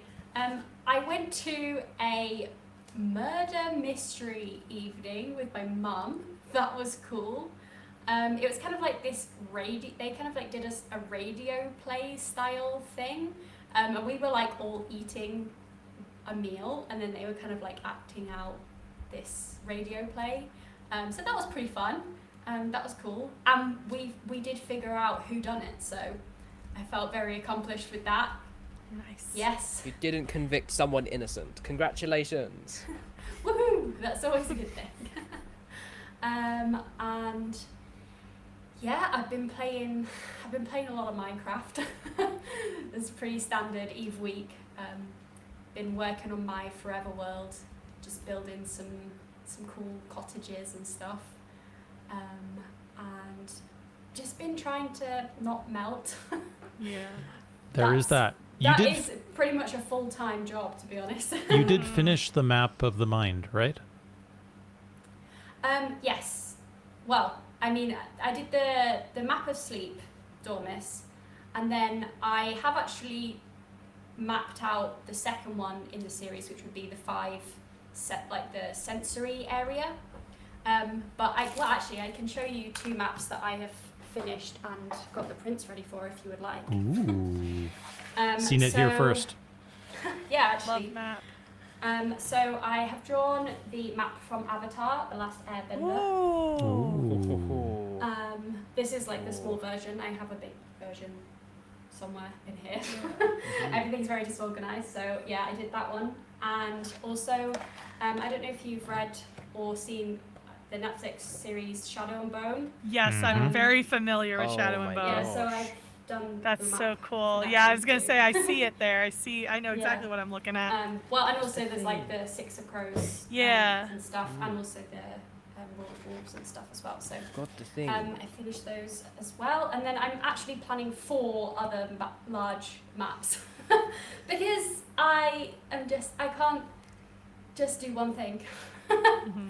And also I think, as I was saying about like the creative process, that it's good to have a couple of them kind of like cogitating in the back, so that if I'm stuck on one, then I can like work on another.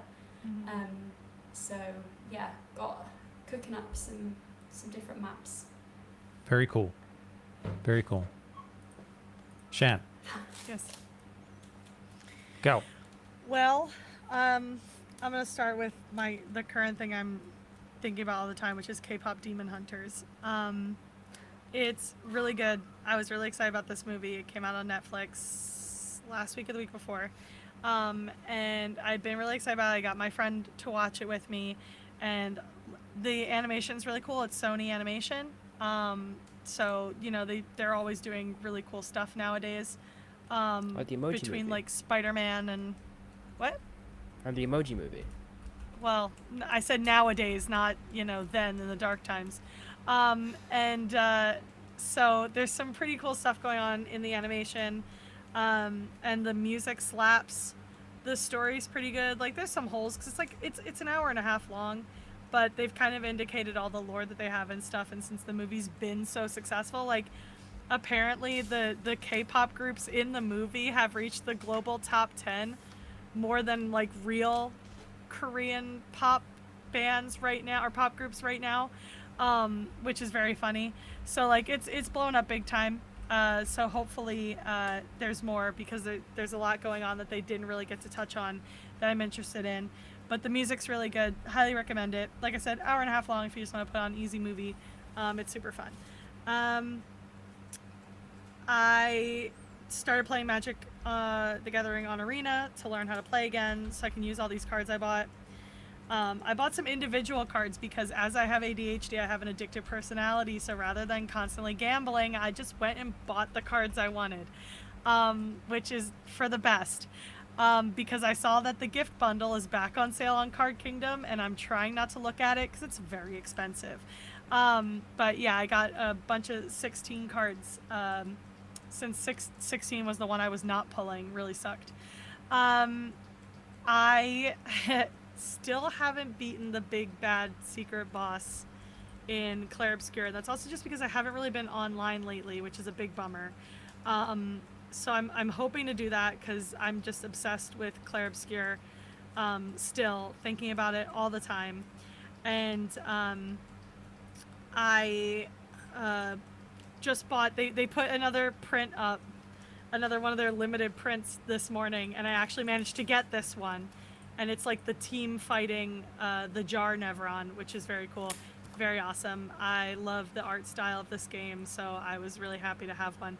And then to loop it back, and then still in Clair Obscur, really short, I did make a Verso alt. Everyone has already been making fun of me on the server, even though I haven't made an alt in a long time. They're making fun of me, but I made him a rogue, so he basically is doing Verso stuff, and it's very funny. But I need to get back into Final Fantasy 14, and that brings me to what I've really been doing in my free time, which is date everything. This game is great. This game is very funny. Right now, my favorites are Hoove, which obviously is a Hoover. He's a vacuum. He's great. Betty, she's your bed. She's awesome. And Dorian. Honestly, like, it's funny because he's the gateway to every room, so you can ask him what's in a room, and he basically complains about everyone. And I just think that's great. Just Ben being a bouncer complaining about everyone is a really funny character hook. But my favorite thing is back Dorian, because I decided to start with him this time instead of front Dorian like I did in the demo. And it's very funny because when you talk to him, you see his back, and they muffle his voice because his face is outside. So it's very silly stuff going on in this game. And then Seclair the Sink is insane. I don't like him. He's like the one character I've met that I definitely... Oh, him and the microwave. I do not... They freak me out. I do not like them yet. But yeah, it's a great game. Very fun. Something for everybody. And again, Ben Starr complaining about everybody is a great game hook for a character. Yeah. Very good, Shan. Thanks. Very good. I tried to speed run. You speed ran. Very nicely done. Because I usually talk too long. Harry, Hello. what have you been up to, buddy? Oh boy. I've been very busy these past few weeks while running from everything and my responsibilities. So this weekend, recently, I've just come off the back of going to the BAFTA Young Game Designers 15-year anniversary. It's a very cool scheme that BAFTA do if you want to become a young game designer, if you've got a game concept or anything creative, really.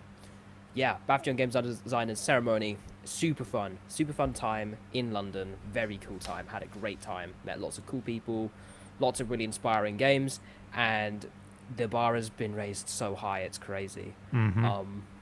One of the games that won was, I need to show you it afterwards, but it's a game called Furniture Fu, Furniture F-U, but it's Fu, it's not swearing. Like Kung Fu.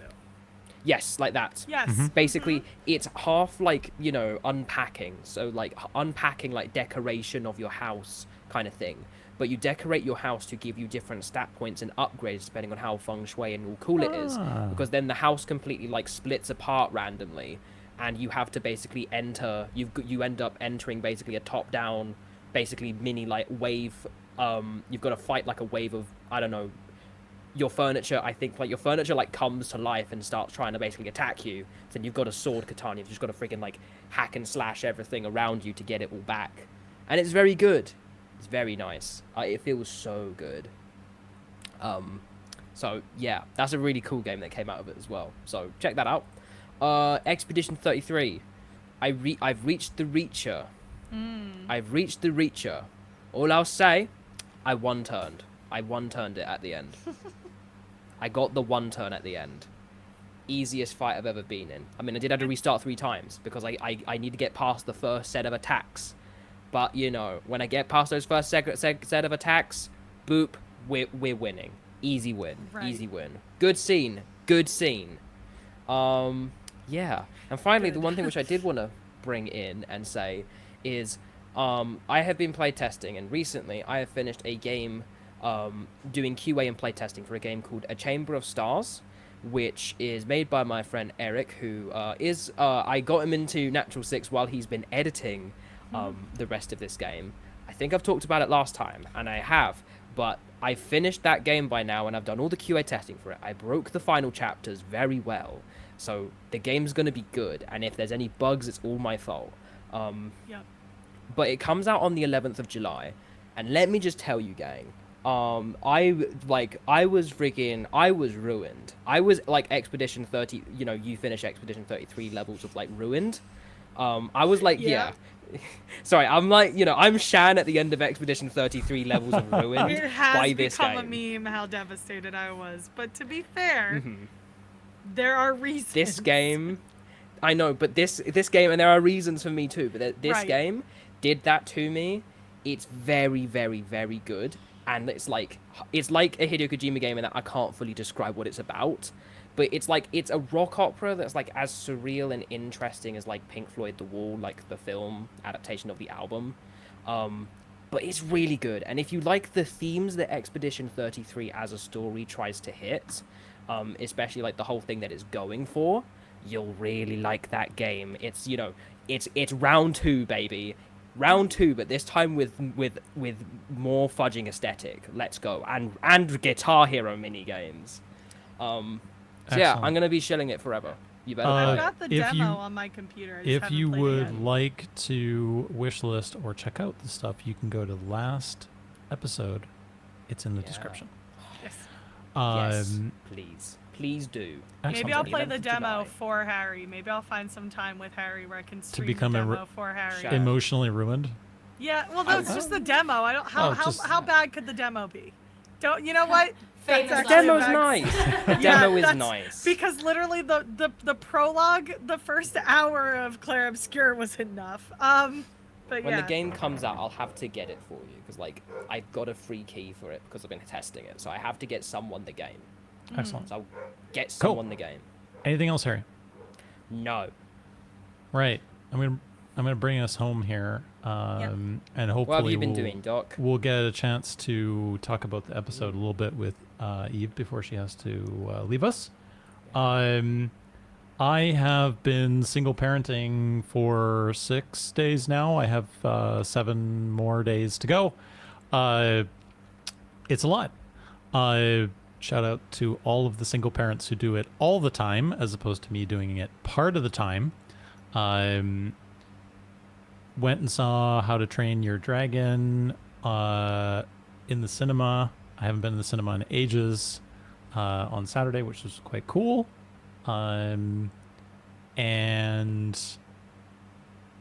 spent a lot of time in the swimming pool on the weekend. Daughter's a competitive swimmer, so there's lots of, and I also coach and train and do all that kind of stuff as well. So there was a lot of pool this weekend, which was good because it was hot in the UK this weekend. And otherwise, Death Stranding came out last week, or Death Stranding 2, and I've been playing Death Stranding 2. Yep, it came out on Thursday last week, Harry. I forgot it came out. Yeah. So yeah, it's as good as everybody says, I think. Is all I have to say about it at the moment. Jeff Keighley's already handing him his game of the They're- year statue. Like Jeff Keighley's got it dusted off, ready to go. The game You know how I feel about is that. coming from all. Yeah, I mean, it's Kojima. It's coming from every angle. Fire. And if you, I think I heard it best described as a video game that is interrupted every once in a while by anime. And I don't mind that's a very good description of it. So cool. We will since we had basically a full session of art showcase where Eve very kindly showed us the making of Reliquiae. We will bring the art showcase back next episode. I promise. Maybe I've got I'll lots have of things art in the next queue. time. I've got I lots say of that things in the every queue. week. So we are going to turn the spoliers on Spolier time. and move to episode 32. Yep. Ladies and gentlemen, What an episode it was. what an episode it was. How long did it take you to watch it, Eve? Did you watch it in one session? I watched it. I think I watched it in. I watched it in one day, but I watched it in half and half. Okay. But yeah, I mean, it was a beast. It was a beast. We had our watch party. We binged it on the Tuesday night with two breaks. Shan? Breaks. Two It was breaks? yeah. We had the whole watch party full, etc., which was great. Shan, would you like to tell us about the predictions that were made? Yeah. So what the viewers, listeners don't know, is that I color coded them with not all of them, but like the specific predictions that I could remember. If red if they were completely wrong, yellow if they were like almost there, Yellow and grease. green if they were right. Okay. Well, I don't even know if it's grease technically, because like No, you it's know. wrong. It's honorable mentions nobody almost died. game. Yeah, like we had a bunch of people go down, and almost die. Almost. We had one real close Almost. call. I wanted that persuasion check to fail so badly, so I would get my prediction. Damn. Oh, okay. I'm telling Holly. So he wanted Holly to die.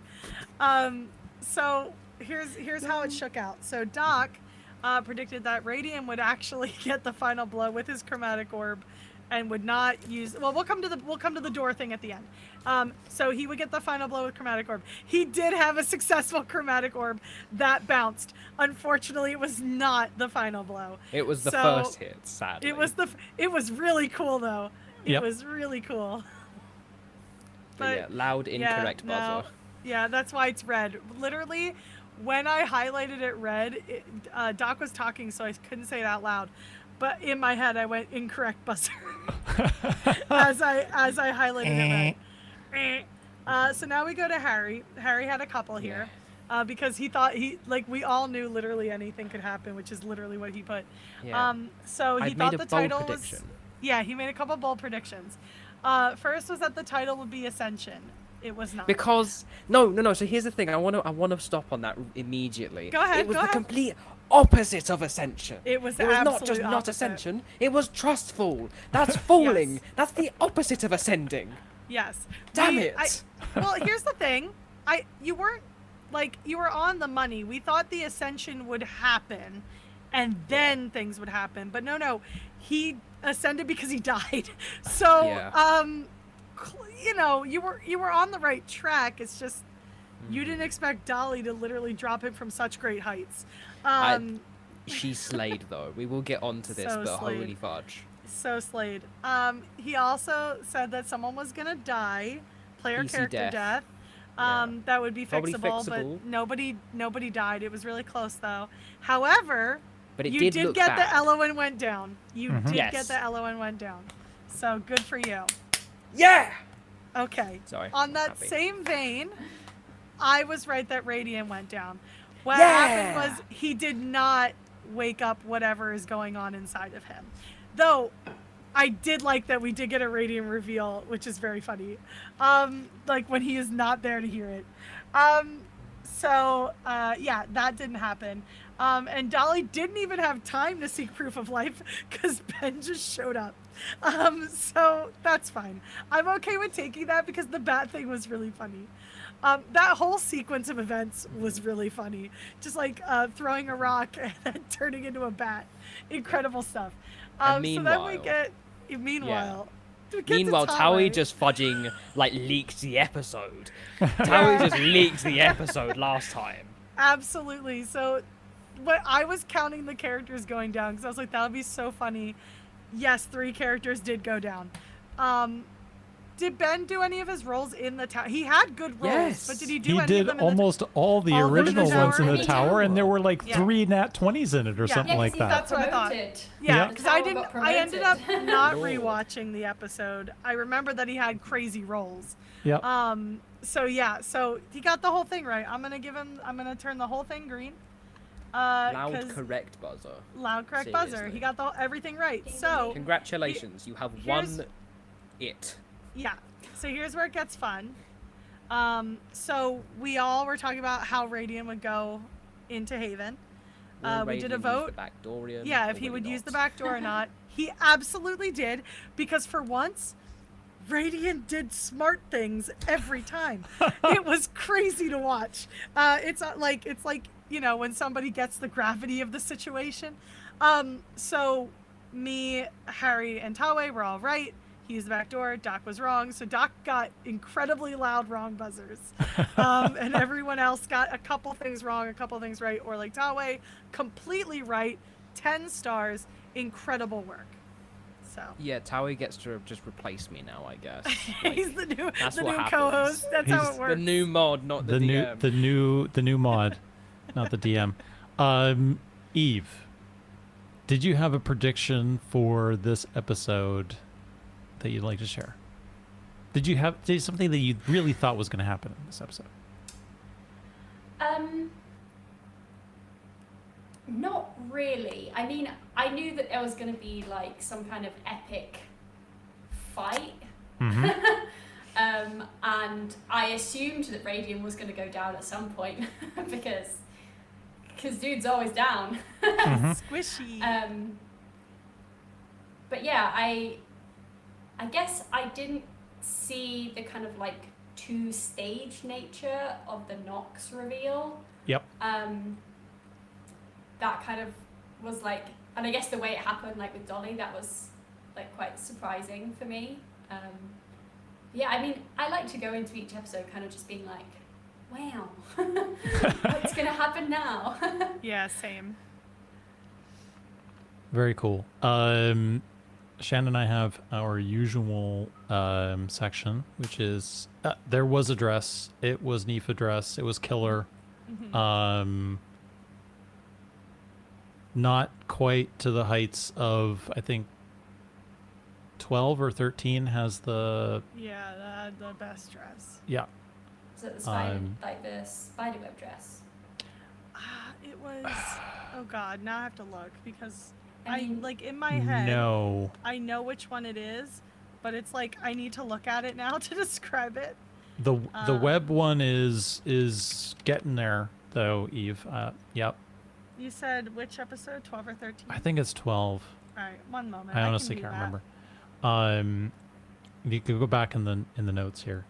Cool. Maybe we'll just segue with this Nox situation. How did we feel about this 2-stage boss fight? I should have known. I I play like- enough video games. I mean, I'm pretty sure he warned us by the collective us being Dolly, like last time, kind of, right? Like, when it's talking like, yo, you're gonna have to, like, kill me or something. Oh. And there was a lot of, like, freaky chat about that last time. And we just kind of blew completely past it because we were tired by that point. Yep. But, yeah, I mean, yeah, when that happened, I was like, oh, yeah, second stage, very awesome. I just want to like highlight how cinematically perfect it was, in my opinion, because obviously there's the whole sort of like meta thing of like, it sucks. It like for first it was like it was always a bit bittersweet where it kind of sucks that Dolly wouldn't be able to fully get her, I don't know, any like her resolution gets Her a bit taken from satisfaction. her. Yeah, her satisfaction will not be had. Because unfortunately we need to give it to we need to give it to Andy Farrant gang. We need to give it to Andy. We got to give it to Andy. But I really Aoife's Dimension Door move was such a cool move. And it was such the perfect move to go directly into phase 2. It is just cinematic and it was so good, and it's like she gets the final hit. She got like the final hit She on got the proper 2 final Nox. hits. Yeah. Yeah, kinda. Yeah. She got the That's what narrative Harry final hit at said. the end. She got the she got the friggin' what's it in Final Fantasy 16, the friggin' cutscene when you've got like the Oh, bosses yeah. that they always finish by finishing a cutscene. She got that finish for the end. but she got like the proper raw mechanical phase change finish purely by her own swag. And I mean, it was swag. It was awesome. I That's did what I gotta also say. like the fact that Aoife set it up mechanically as well because she asked him for permission. Yeah. Yeah, Right. that was so cool. That was so metal. Ah, She So had all metal. bases covered. Yep. Ugh. Nox, are you a willing creature? Are you She willing? fully said it. Are you a willing participant? Yes. Oh my Like, god. Yeah. Very Love cool. getting to manipulate a man to death. Do you have a favorite dimension door moment, Eve, in your own D&D history? Dimension Dory. Well, my character has only just learned Dimension Door, so she hasn't gotten to use it yet. But now, I mean, Eve has set the bar pretty high. I'm gonna have to be like looking for some seriously epic opportunities to use it. Okay. But yeah, I don't remember having used it previously. Because usually, like in one shots, I play like lower level characters. Play lower so level characters, yeah. Dimension Door's 4th level spell. Yes, I believe I so. think. So, yeah, not super accessible at the lower levels. Dimension Right. door is 4th level. Yeah. Yes. What I want to say, Harry, um, you have a what I- dimension what I- door story apparently. I like not a Dimension Door story, but I'm ready to the equivalent of what Aoife does with Dimension Door. I want to introduce you all to the best spell in D&D 5e. It's not Silvery Barbs or whatever it is. It's freaking Vortex Warp from the same book. Vortex Warp, Strixhaven, Curriculum of Chaos. If you want to do moves like that, you gotta get Vortex Warp. Vortex Warp essentially is just a kind of portal gun spell. You can just, you can target a creature within range. They got to succeed on a con save, or they could choose to fail it by being willing, and the target would get teleported to an unoccupied space of your choosing that you see within range. So you can effectively move someone just anywhere from 90 feet. It's got 90 feet range, and then you can move anyone else to 90 feet of wherever you can see. Holy heck, it's a fantastic spell. And like even recently I've done something like very similar, which is, basically I have kind of bullet hide armor that I can essentially brace and just take a flat 3 full damage. But whatever full damage, like 3 full damage mitigation, but whatever mitigation I do, I transfer in like bludgeoning damage to an enemy that I can just like crush. So I've just fully done like full like RKO, WWE moves by just grabbing hold of somebody, Vortex warping up, and either taking them with me or just kind of just hitting it straight down as I just go and take a ton of full damage, but I mitigate it. Very good if you want to do that move. Vortex Warp, and it's only a level 2 spell as well. So you can go really? higher. You Yeah. can upscale it to level 3 and get an additional 30 feet. Holy heck. It's it is every good. level you add, you get an additional 30 feet, right? Yes. Yeah. Yes. Sweet. I have never used it in actual play, but yeah. It's better than Misty Step. It's an action, but it's been the most useful spell I have ever used. Sorry. Yeah, Dimension Door.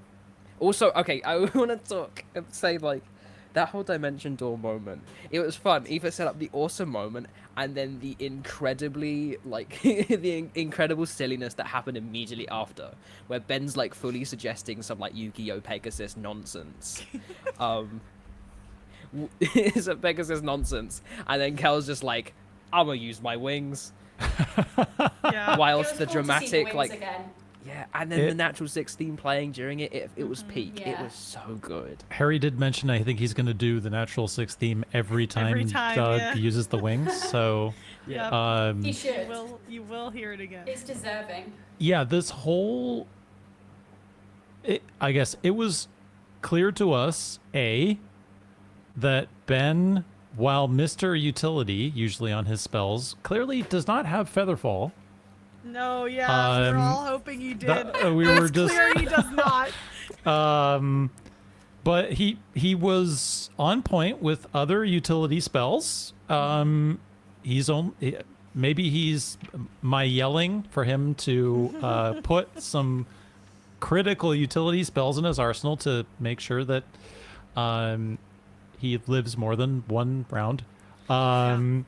No, he only needs like 2 defense. It's fine. He has been listening,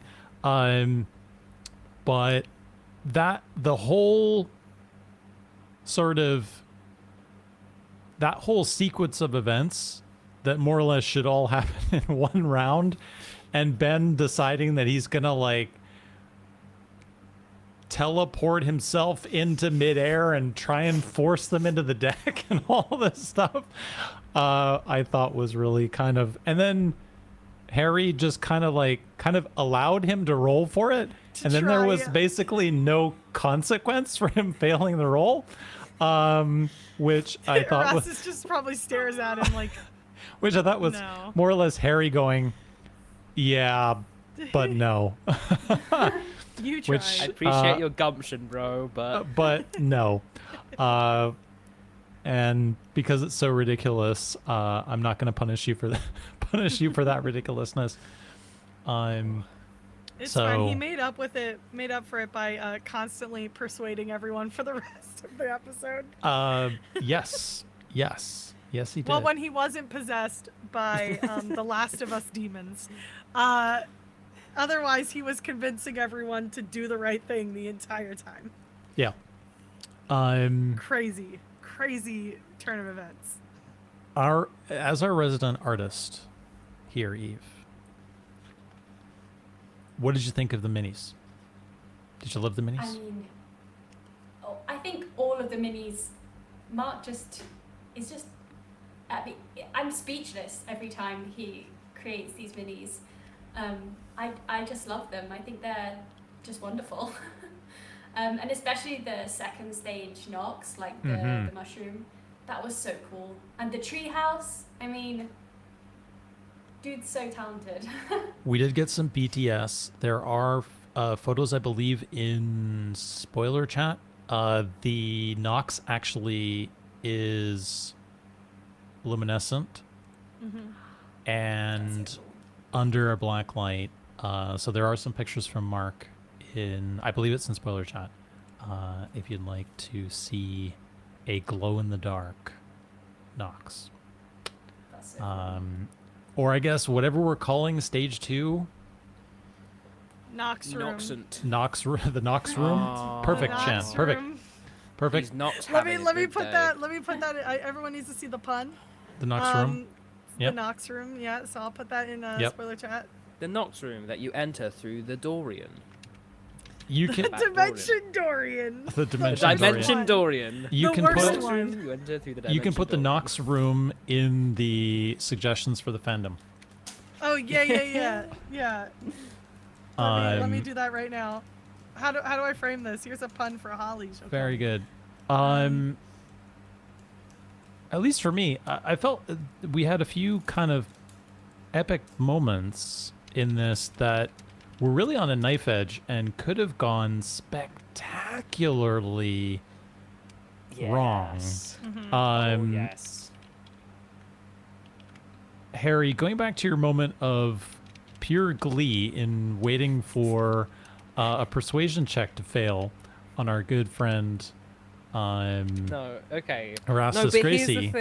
here's the thing is that I, you know, like Holly's plan, like Holly, you know, I've watched Ellie's diary, and I believe Holly would agree with me. I mean, like, it would be fine. I think she would be. I mean, she said she'd be fine with it happening because, you know, friggin' 1v1ing Erastus in the deck, coming out as a deck pool, that would have been epic. Yeah, I mean, I think it goes to show you that death in D&D can often lead to some very interesting, or leads down some interesting paths, right? It doesn't have to be final, obviously. Although, again, it's oh my gosh, I mean, it's one of those things that just sort of, again, like, gets to just highlight how cool moments when like bits of the group kind of like end up working together, and Yep. like when a group organically like manages to bail another person out of a bind, just organically, it's just awesome. So like, you know, I'm being the villain, but also obviously the persuasion check, and obviously Aoife's like method, Aoife's method and her kind of like reasoning in this session, really good. She's, you know, she was ready to debate, and she came prepared. Yep. Definitely. But yeah, that was a Definitely. knife edge. That could have gone badly. And again, it was like, even I didn't even realize. I was like, oh yeah, Erastus got her down. Wait a minute. Could have gone badly there. Could have gone badly with the dimension door. Yeah. Erastus is so funny. I just want to just side point. Erastus is just so kind of like he's just really funny as a guy. Because again, he just wants to kill someone. He really does. And he kind of did it. He's like, ooh. Yeah. Like, he does it once to be like, ooh. Here's a chance. Yep. He's like, Yeah. Ooh. "Yes." Like, And then you had like Yeah. the Radiant Erastus buddy cop comedy moment as well, when possessed Radiant like stabbed him, immediately woke up, and then was like, "Here you go," and it's just like, you know, the Erastus is probably the most confused he's ever been in that moment. Yep. Speaking of world building, we got some world lore. Oh yes, Lots we of it, did. in fact. Oh yes. What was your favorite piece of information that Erastus disclosed, guys? That he's surprised Radiant doesn't know who he is. I find that very interesting. Not because it's like a huge revelation, but like the fact that Erastus knows who he is, but is surprised that he doesn't, makes me wonder like what this whole thing, how this shook out, because like the fact that surprises him is really interesting. Harry? For me, it's just the fact that the card with the card of the guy with no name, which is once again another fantastic linguistical nightmare. Yeah. Awesome one. That's from Rahul Kohli, right? I believe. I believe so, That's his yes. card. Yeah. God, I mean, that's a fucking good card. One, good card. Two, It's just the exactly fact the kind that of card they he would come up with too. yeah. The fact that, you know, Erastus Gracie is canonically just a guy everyone just hates. Like, nobody likes this guy. That was my favorite Erastus lore. Eve? I mean, I would agree with both of those. I think with Erastus, this isn't an Erastus lore drop, but I liked the Radiant letter to Dolly. I thought that was a good way to subtly convey things that maybe people have been wondering Yeah. about. I've certainly seen people musing about the things in that letter. Yeah, I mean the same. It's Harry said the same thing too, like making fun of him. Like, I love that Radiant is always emotionally vulnerable and open when the people he needs to be emotional and vulnerable to are unconscious or not there. It's incredible stuff. Like him saying that Dolly's life matters more to him than his does when she's unconscious next to him is so funny. Like, just great comedy. Like, Yeah, it's I not mean- funny, but it is. Yep. I mean, for me, the obvious one is probably the boring one, which is Erastus confirming that Radiant is in fact Fae. Which I think we all. We all do. I mean, but it's very funny since that they know. since the don't first accept. substantial licking incident, Yeah. I believe we've all kind of had that feeling, but to have that confirmed as big, obviously, You can still be a Fae and be undead. Yeah. We can. in fact, I'm sure there's a way of weaving that even further, Harry, but Yes. the nature of the realms and the planes of existence and the gods themselves is now more or less all of the playing pieces thrown in the air effectively. And I thought that was really, it it basically opens it up for them to take it Yeah. wherever they want to take it, right? It's a good mystery. Like, it's a good bit of, like, mystery because, again, the thing with, like, Natural Six is, again, very upfront and very open, being like, God's real. You're gonna see them first episode. They're dead.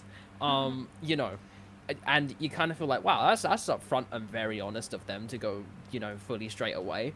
But it's nice to know that, again, I always think world building is, like, wild in terms of how you can have the real truth actually that exists in the background and then find the neat ways to cover up the truth with lies that, you know, paper over the truth in, like, right ways and not make it sound like a complete cop-out.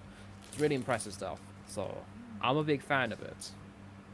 And also, I mean, you know, like, all the people in the deck were basically, like, you know, originally, you know, the warriors and soldiers and stuff like that who fought in, like, the war and stuff like that, but they, you know, they wouldn't lie, so they got discarded, as it were. Wow. Well, you're not impressed with that? Want another, like, Dorian Good pun? job. No, I mean, Oh. there's the Dorian puns do eventually run out, Right.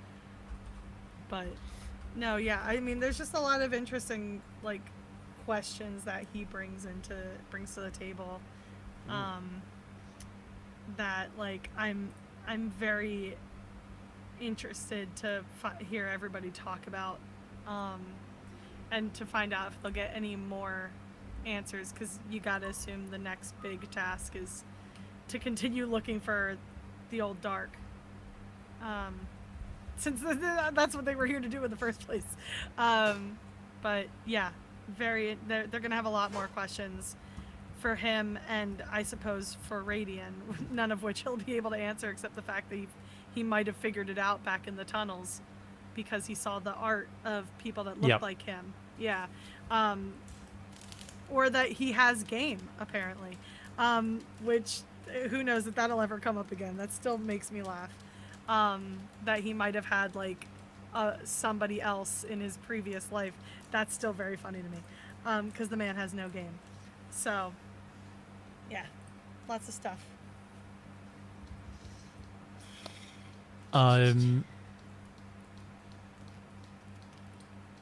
Harry, you mentioned in the notes about eyes on the warpath a bit at the moment.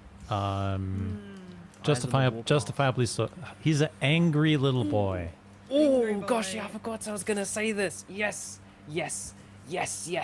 I am here for this. You know, freaking, we're pushing that guy. We're pushing him to his limits. I'm not a bad guy. I want to clarify. I know I keep advocating for all of the bad things to keep happening to the people, but like I don't mean that. Like, you know, I don't take pleasure in this, but like I enjoy it. I mean, but like not.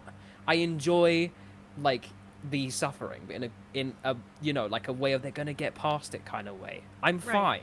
fine. Gosh, yeah. I mean, I gotta be honest. I do agree with Eloin here, but also like it's so juicy. I love the juicy drama of kill stealing. I love kill stealing and like adding this kind of goofy thing that is created by the fact of it being a game. And even like kill stealing sounds very accusatory, and like it's not. But I just love it when you can kind of like build that into the story, and that I was like, it's really the thing of like, of, you know, that was not yours to, you know, yeah, you know, that was not your kill. Again, eyes starting to freaking decide that things are his now. He's getting object permanence. Let's go. First of all, in the worst It was possible the doll. way. It was the fact that he got It a was the doll, doll. and now he has a doll. That's what Yeah. it is. Obviously, I'm excited for the next, you know, conversation. I mean, I think I know exactly what my prediction for this episode is. It's going to be so simple, and it's going to be so beautiful. It's going to be a beautiful prediction, and I'm going to be 100% right because it's time, everybody. It is Excellent. time. We know what time it is. It's coming up. It's been predicted. It's also quite telling that after Dolly having nurtured this Azrael relationship, that just slays him, just lays the guy out. He goes sicko mode. Oh my gosh. It's like, I love it. I love it so much because again, you know, you get to see, oh, he's like kind of a sweet guy, and like Dolly's He trying literally to gets not one. get him I stuck think he in gets this. one rounded by Yeah. I. In Yeah. fact, Yeah. so It kinda it's just makes like, sense, though. It's brutal. Yeah. yep. I think just the whole like death reveal to I was just it. I don't know. Maybe to me it felt a little rushed. I mean, I guess it kind of makes sense that they didn't have much time to be like, let's discuss this. Yep. But that would then like lead into I being a lot more impulsive, and also like he didn't have. How was he to know about Azrael Levine? He wasn't. I think the short answer is he wasn't. And I And did it- like the the Aoife Ben banter. She's like, and you gave him my daisy chain. He's like, I'll go get it off the body. That really made me laugh because like I could see Radian going because Dolly was so mad about it that I could see, even though he has two daisy chains. He could I can see him going over and just I'm sorry. Very I'm conspicuously. sorry. Just taking it off. All right, guys. Does Ugh. Ben remember to get the daisy chain in the next episode? That's gonna be No. Is that gonna be a prediction? It's okay. No? No, he's not. It's No? been a month. It's been a month. He's not remembering. Oh, you know what? Yeah, it has been like that was the last they recorded that the night before they left for PAX. Yeah. I'll Went to I'll think PAX. about putting it in just for fun, just to see. But yeah, that was some time ago, so he might not remember. Like We'll see. they did all of the stuff they did at the live shows. I don't think you can. I don't know how you could possibly remember 32 after the live shows even. But yeah.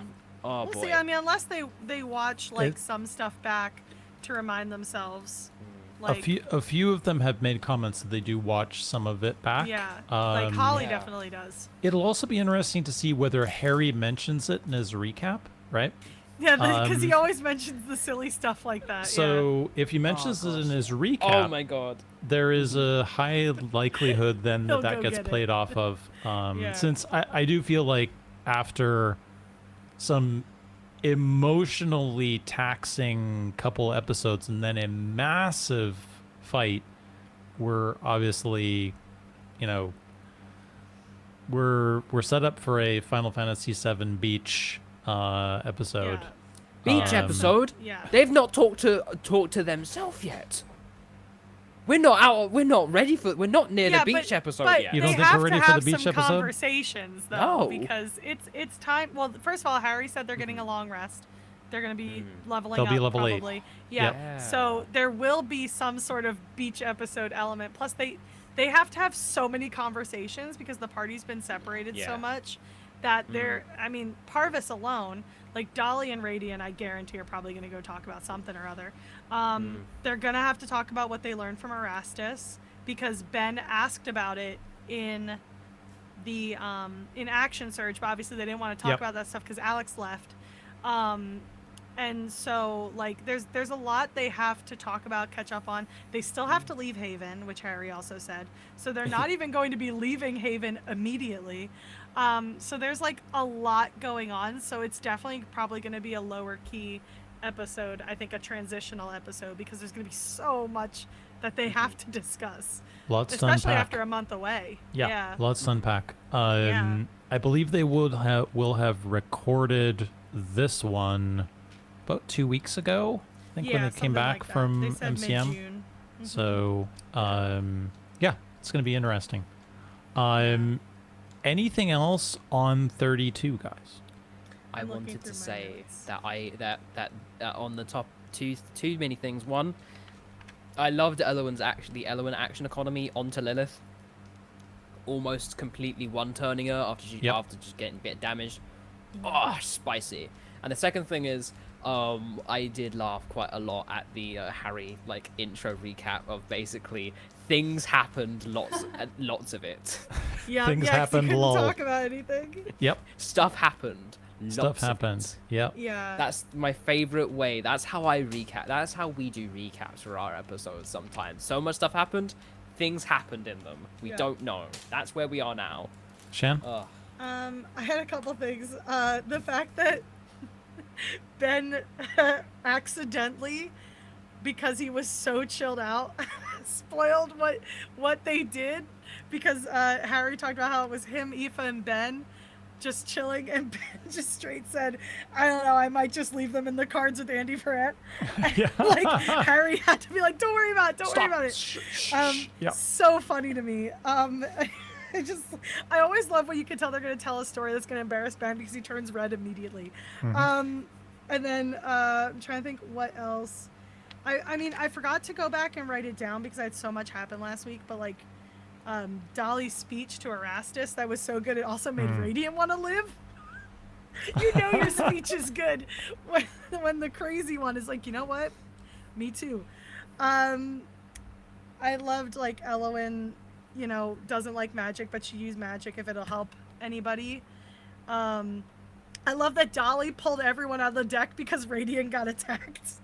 Again, just this is it all. What happens before will happen again.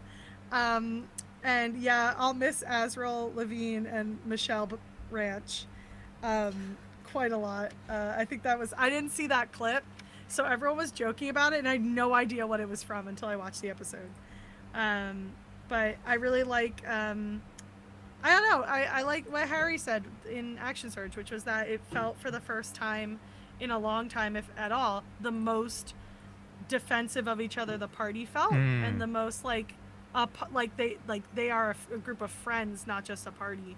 And like, yeah, there's a lot to work through, like the fact that Radiant betrayed Dolly, but he literally told her immediately, which again, I love being right.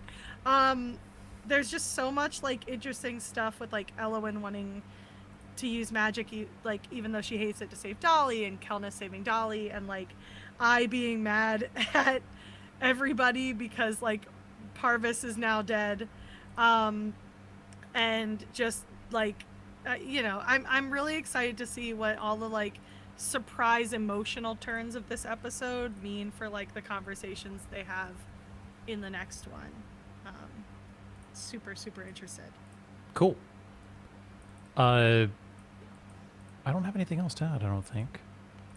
There's Eve. just it. I always have a hard time when it's a lot of combat. I'm not gonna Yeah, lie. I mean, coming up with things to there talk were about 'cause it's all combat. there were so many rounds.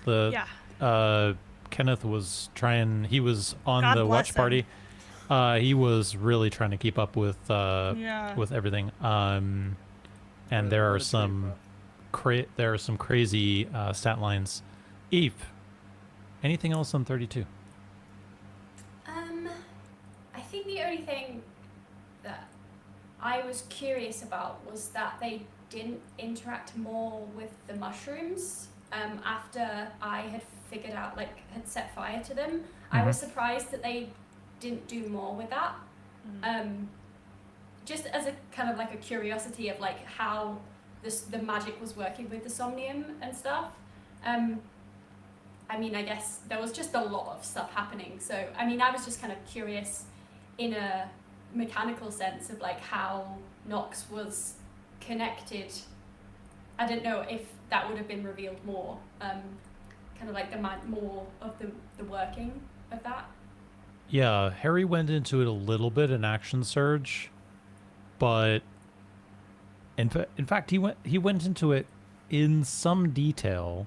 But you're right, there was that kind of moment of, hey, you've got this kind of opportunity to do something here, and like you've poked it with a fiery stick. Yeah, I'm just surprised that like he didn't.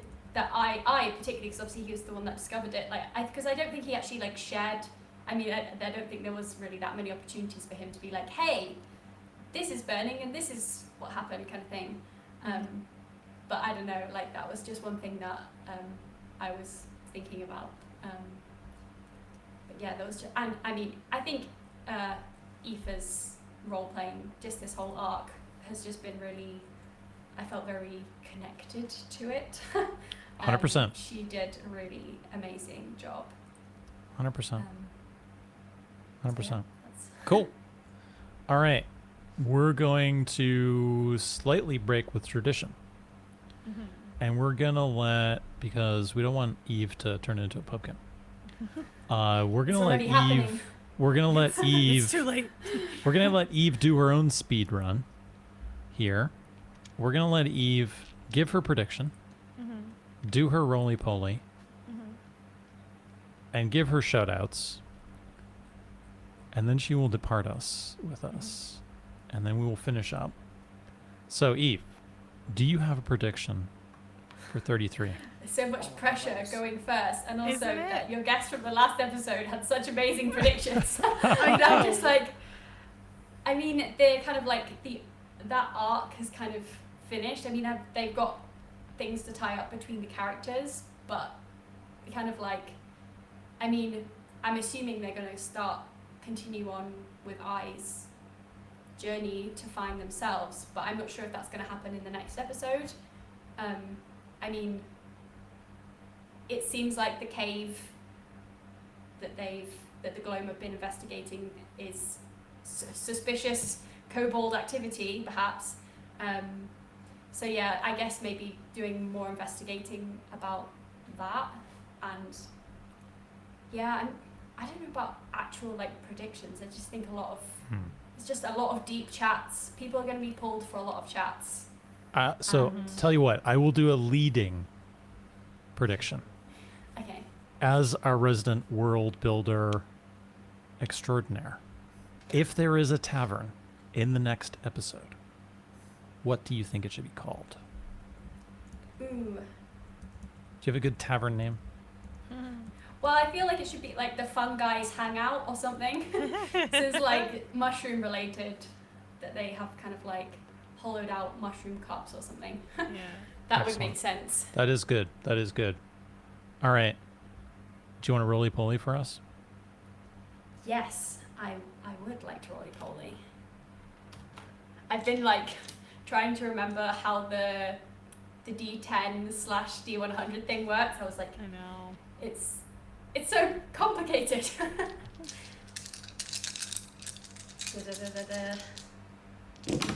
Oh, that's. Oh. Slight spoilers. We are attempting to film a roly-poly explanation video. Myself, Would be helpful.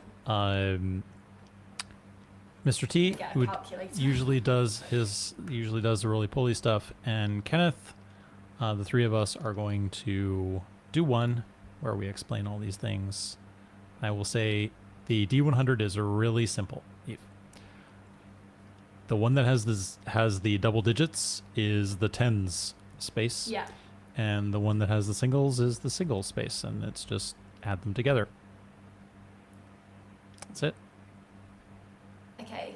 So I got an 8 on my D10 and Okay. a 70 on my D100. So you've got 7, 0 plus your Plus 8. Okay. So it's like 70 and 8.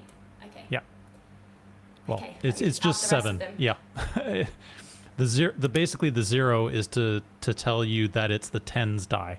In the old days, before we had all these, I'll get on my old guy. We just rolled 2 d10s. There were different colors, and we picked which one was going to be the tens. Is how we used to do the D100s. Before we had Righto. all dice of the same side. So, your total number, Eve. I'm gonna write it down. So the D100, because I rolled a 70, is a Mhm. 70. It's 70. Yep. It is Okay. 70, In which whatever case your. it's 118, I think. Excellent. Very Which good. I think is quite good. That is I mean, I'm doubting it, but that is well above average. Yes. It might you might even say it's very good. Yes. Very cool. cool. All right. That was fun. Eve, do you have anything shoutouts wise? Do you have any people, where can people find you? Where can they check things out if they want to propose a commission to you? Where do they find you? All that stuff. Okay, well, I have actually got my act together and I have made a website. Yay. So it's just evesworldbuilding.com. I'm going there right now. So that should be hopefully relatively easy to That will remember. be in the YouTube Yeah. video I can description. send you a link if you want. I'm in It your will be- walls. I'm on your website. It will be there in the is description. Don't worry. the option to sign up for a mailing list. So when I do eventually open my shop with various prints and things, then you can be notified. And there's also a contact form for people who are interested in commissions, or you can just email me directly at evesworldbuilding@gmail.com. And then there's the social media that I have Instagram and I have YouTube. I'm not currently posting anything there, but things are coming. I promises. But social media is hard. Yes. It is. Yes, it is. Very good. Well, thank you so much for joining us, Eve. It was a pleasure. Thank you for having me. It's been a lot of fun. Shan, Harry, anything you want to say to Eve before she departs? Thank you for Thank coming. you for It was all the very cool fun. art. Well, yeah, and thank Yeah. you for the cool art. It's cool to actually get to talk about it. Yeah. And I'm always lurking in the Natural Six Discord. I'm not naturally a big texter or whatever, and when I come on in the morning, I can see there's 78 messages or whatever, people are talking about stuff. But I'm always there, and I'm really always happy to talk about Natural Six. I guess I'm always worried that I'll accidentally spoiler something if I talk too much. Yeah, it's been really cool to learn your process and hear all about that. So thank you so much for sharing all of that with us. Hopefully people got something out of it. So I'm much. sure they I've will. gotten a lot I'm out sure of they it. will. I'm having a great time. Right. We will wave goodbye then to Eve. Eve, you can just close the browser window and We'll miss you. enjoy your evening. Sadly, it seems the lizard is actually I think the camera just cut it off. Uh-huh. It's hanging out on the top of my Yeah, wall. he So was. the lizard's He was also in that saying window frame he's for a hot doing- minute. all kinds of stuff in the background. I was I just gotta let him cook, you know? Let him cook. Okay. See you later, guys. Thanks again, Eve. Bye. Goodbye. Thank you for showing up. Thank you. Bye. All right, we're gonna pivot. Hey, my lovely setup here is all working for just the three of us. Yay. Excellent. Right, that was very cool. Yeah. Really Gosh, enjoyed Eve was having Eve. awesome. Eve was amazing. Um, Holy Very heck. fun. So, guys, predictions for 33. Boy. Okay. I can I ooh Go. Do you want to go first? You can go first. I can go first. Go ahead. I'm not pressed. Simple. So simple. Go, Harry. I'm so ready for it. This is the episode. The I crash out is here. Crash out. I crash out. That's waiting. all it is. That's all my prediction. That's all it is. I crash There's going to be an out. eye crash out. Actually, I'm going to put I in brackets both crash out. I think I will crash out this episode. And I think I will crash out this episode.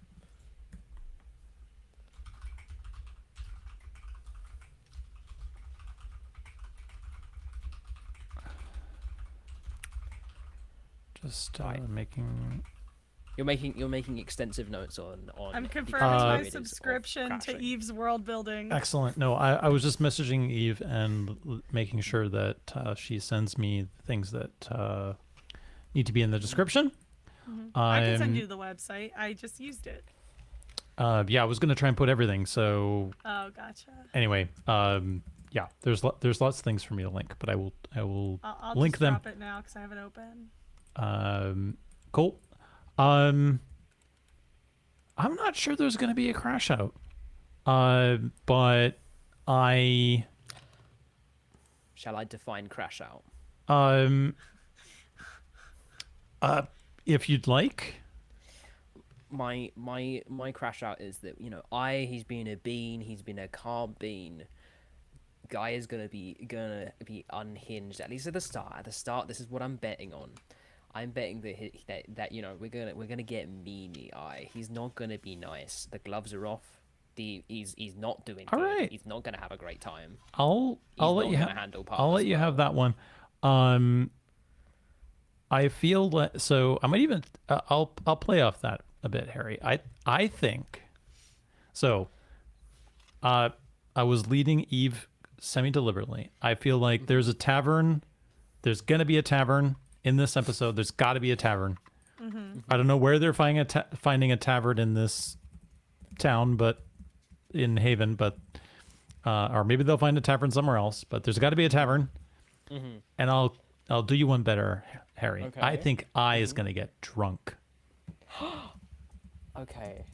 The baby is gonna get drunk. Here's the thing. I just want to say, I was Drunk fully prepared for you baby. to say like, "Oh, I don't think I's going to crash out. I think he's going to like make up with Element very quickly." And I was going to respond with, "Awesome, another week where you're going to be wrong." And like it was going to be so good. But you said something that I Damn. fully agree with you with. See, I like talking about being right, but not because it makes not because I want people to be wrong. I just like when people argue with me and I turn out to be right. Like I love feeling I'm vindicated. happy for you. I'm happy that Thank you were you. right. Thank you. I do want to say that Radiant did consider leaving the people behind in the car For a hot second, but for a hot yeah, second. but Ben also said that he was committed to having Radiant start committing to honesty and that kind of yeah. stuff. So that's why he made the decision he made, because he had promised Dolly, and that was more important to him than any promise he made to the other three. Whatever you think that means, I do it's feel very funny. Yes, that if we were maybe the last episodes there, Ben was more 50-50 on a bunch of decisions, right? And I think that's what makes the discussion around kind of Radiant's behavior in general so kind of interesting and potentially explosive in a bunch of ways, is that, yeah, he's an unpredictable guy. So pretty much any crazy motivation for a decision you can kind of rationalize, right? Yeah. But now it does feel like that it's more maybe like 60-40 or 70-30. I want to be the good guy, right? And I want to be the good guy. I want to be the responsible guy. I want to be useful, etc. Right? Which changes the dynamic quite a bit. It's the character growth, maybe. And that's, that's quite the interesting position for him. Now we'll see whether that continues or whether we get a relapse instead. I'm fingers crossing, because like, you know, it was all about saving his best friend, and his best friend could have died by his own choices, and I think that would change the way you behave, especially because everyone was so mad at him, and he was like very chill about everyone being mad at him, and his biggest fear was Dolly not liking him anymore because he thinks she's so cool. Just the funniest, like I thought that was so funny, because like I just think you're so cool was very funny to me. But because he thinks he's so cool, so the fact that he's like, I respect your opinion of me because I think you're cool, is very cute. Yeah, I don't know whether he thinks he's cool. I think he likes to do cool. He wants to be cool, right? But that's what I mean. You're He so thinks he's cool. cool because And he I wants turned to you be into a cool. horse. Yeah. Because he's always like, watch this, and it's like, so you know. He thinks he's so cool. Definitely. So yeah, you want to think that, especially because he committed to it the entire time. He made the decision. He committed to the decision. He even said, like, we were never going to leave you, which I think was more telling than the fact that he thought about leaving. It was the fact that he like, it was so like, he thought about it for a second, and then he went, when he actually had Dolly in front of him, he's like, no, like the plan was always to come back, because that was the plan, and he stuck to it. I do like that he joked that he thought about leaving them in the cards. That was a bad idea to do that in front of Aoife, but very funny of him.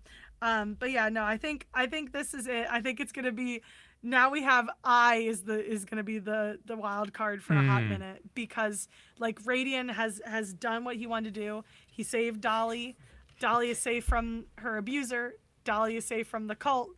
I really love how many times he kept using the cult to protect Dolly. That was very funny of him. So now it's I's turn. It's absolutely I's turn to be crazy. And he will Good for have him. on-camera reasons to be crazy. Oh, yes. And I'm interested to see, I guess, how that, with all the stuff they have to talk about, like revelations for everybody, like things that everybody needs to know, not just Radiant. I think like obviously the crazy thing is like we get to tell Radiant what he is now, but like there's a lot to talk about because everyone was in the cards for so long, and Elowen's probably gonna want to bring up the fact that Radiant betrayed her or betrayed Dolly. I feel like there's too much to talk about, and so I feel like we're gonna be trying to have these conversations, and I is just gonna be in the background, just like the whole time. So I'm interested to see how all these conversations shake out because there are a lot of conversations to be had as a group, as like little microcosms. I personally think we're gonna get, instead of a Parvis party, a Parvis funeral. That's my prediction. Is a Parvis funeral is a good one. Parvis funeral instead of Is that your Parvis party, prediction? because we were gonna have a Parvis party and now we can't, so we have to have a Parvis funeral. This is a prediction. That's one of my predictions. I'm trying to think if I have any other ones, because I kind of interrupted Harry's prediction because we were discussing like stuff that we didn't discuss earlier, which was like character growth and whatever. So did you have any other predictions, Harry? Because I kind of No. interrupted you. No, Oh. I crash out happens. Bonus point. Just if I I crash Harry out. crashes out. Yeah. No name predictions. Like I almost think that Simple. they're just gonna drop the whole Radiant thing almost because of the eye crash out. I think Elo is just gonna be like, water under the bridge. Eye is literally going crazy. He wants to kill me, so you know what, Radiant? Yeah, you're good. I'm interested to see. Like, I don't know that he's done anything that has done anything at the moment that is threatening to the rest of the party. No. I think he's gonna be mad at Elowen for taking his kill, but I think it's probably gonna manifest more into I'm just sad about Parvis and I didn't have time to process it. You mean Lilith? Yeah, so Lilith had killed Parvis, but Yep. Elowen killed Lilith, and he wanted to kill Lilith. Yep. That's why he killed Azrael and went beast mode, because that wasn't her kill. That wasn't Elowen's kill. So I think he's going to be mad at Elowen because of that, but I think it's also just it's one of those things where it's clearly an extension of like he has a strong feeling that he hasn't been able to process because he found out immediately, or he found out and then immediately like they had to fight and Elowen straight killed the person he wanted to kill. And so I think it's just a manifestation of grief. Oh yeah, 100%. But like, so I'm interested to see if that does shake out into like an extended crash out with the party. Or because his biggest fear was is that they don't actually care about him, and if kills are important to him and Elowen just straight took it, obviously he's irrational right now. Like he's irrational. So I'm just interested to see like, how this, because he also has Kel, who's always pretty good at grounding I. Also, we have the other big thing that was supposed to happen after all this is Radiant going to take the Somnium while they're with the Somnium. Because now they know he's of the Feywild, like for sure. They know he is. It's not a question anymore. So they can tell him that he is, and then the question becomes, will Dolly and Kel help him take the Somnium? Yeah, and will that have a very different effect than it has on Reliquiae realm members? Right. Yep. Because we also don't know, like, if telling Dolly that he is absolutely Feywild changes her perspective on him using it. Because she had warmed up to she's like, if you insist, I'm going to be there. But now he is the Feywild. He can take it. It will affect him differently. He is. Will Mr. that Feywild. change her perspective on it? Yeah. Especially after her abusive ex turned into a giant Somnium mushroom man. I'm interested. So I'm going to predict that they do it. It's going to be. Oh, okay. I'm going to predict that the Somnium comes up because he did also try to get a contact eye, which was also very funny of him. I'm sorry, like Radiant had such swings between this is very weird and funny of you, but it's not supposed to be, but it is. And oh my God, like he's actually like doing emotional stuff. Good for him. So it would literally be like the whiplash of like, he's so funny to, I don't know what would have happened there, Shan, if he had actually gotten high.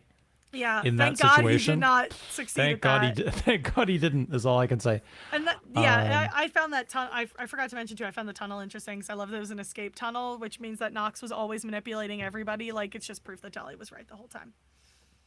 He had an escape tunnel. You don't have those unless you Well, want to get the hell out of Dodge. And of course we established that she was right the whole time. She was always right the whole time. Anyway. Yeah. So It's nice when there's like environmental storytelling to emphasize or prove that kind of thing. Yes. That's definitely. what I like. I love a little bit of environmental storytelling. So Harry. Yeah. Harbor's funeral, Radiant takes Somnium is your predictions. Yeah. Yeah, and then we'll do the big vote one that we were talking about earlier later. Like when we're all done. I forget what the question was. We are all done. Oh, okay. What was your question again? I said we should all vote on that when we're done. I don't remember. I honestly don't remember. Good job. Unless you were talking about the mushroom or the tavern names. No, it was you had said, do we think this'll happen? And I was like, we should do like I vaguely remember saying we should have like a vote like the door, like the back door, but I forgot what it was. I don't remember. Do we think they'll get to themselves? No. No. Oh no, Nope. no, yeah. We don't even you know which No. forest he's in anymore. I'd be surprised if they leave Haven next episode. Yeah, I feel like they I mean everybody's kind of hurt. Everybody's kind of messed Yep. up. So I think they're I'll be surprised. and Dolly has an entire cult of people who are like left without a leader, but she like is the de facto like next person. Yeah, I don't know how and that's they going to seem work more out. loyal to her than they are to Nox, given the scene in the last episode when Radiant like with Angus the Butcher, where he basically said that she's the real god, and that like Nox is a fake Yeah. god. I think they really have more loyalty to her than to him, even though it's like she's a tool for him. I think now that they've been left without their leader, they're gonna want to turn to the next closest thing, which is Celandine / Dolly. Yeah, I mean, the two of them. he begged it up so much already Yep. that yeah, I mean it is set up nicely for a funeral that with the midnight moon presiding and the whole Especially Celandine, because that whole yeah, I mean the scene whole made her so it's all set uncomfortable, it's yeah. all set up nicely perfectly set. for that to happen. Yeah. Cool. If I remember the question, I'll bring it up Definitely. later. All right. Yeah. Then spoilers off. Earlier. No more spoilers. Mop up. Get your mops fudge. out. Harry, do you have a My mop? mum is well, I don't because Let me get my spoon. my mum took the fan out of my room in the middle of this. So hold Your on. mother took the mop? The fan. Oh, the fan. I'm in the cold basement. I'm very lucky. I have basement to hide in during this weather. It's really humid today. I'll bring the YGD like little plaque. They wrote like a nice Oh, little message about me, so cute. hold this. Why not? This is good. Very cool. Yeah, Very cool, be Harry. proud of your work. Anything we need to mop up? Nah. I will be seeing Harry in the flesh on Sunday evening. You I'll try. just be I'm gonna here. try and escape. You catch me if you can. I'm in a different position, Damn. different like location every I'm time. gonna have I'm trying to source some correctly sized mixing bowls. Nice. Okay. See, and here's the thing: you guys are hanging out. I owe Doc like 5 beers at this point, and I'm over here, can't buy beers. It's all right. Don't worry, Shan. It'll happen at some point. England's very As expensive America for me right now. infamously cannot buy beer there. Well, you can buy beer. I can't buy a beer for another person who lives in another country. That's notoriously difficult. Yeah. It's also very, Notoriously very difficult. difficult to send alcohol to the United States. Incredibly difficult. Yes. Cool. All right.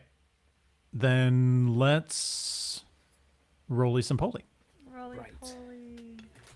I'm using this. My favorite part. I've These got dice that are in a plastic bag. Tamuel right here. Oh, that's the other thing too. I commented on the Patreon for Action Surge since they said give them gifts to hang on the tower. Oh, that's right. If they don't put one of the bracelets I gave them on the tower, I commented, fine, I'll make Samuel a bracelet. A bracelet. So I'm gonna make Samuel a bracelet.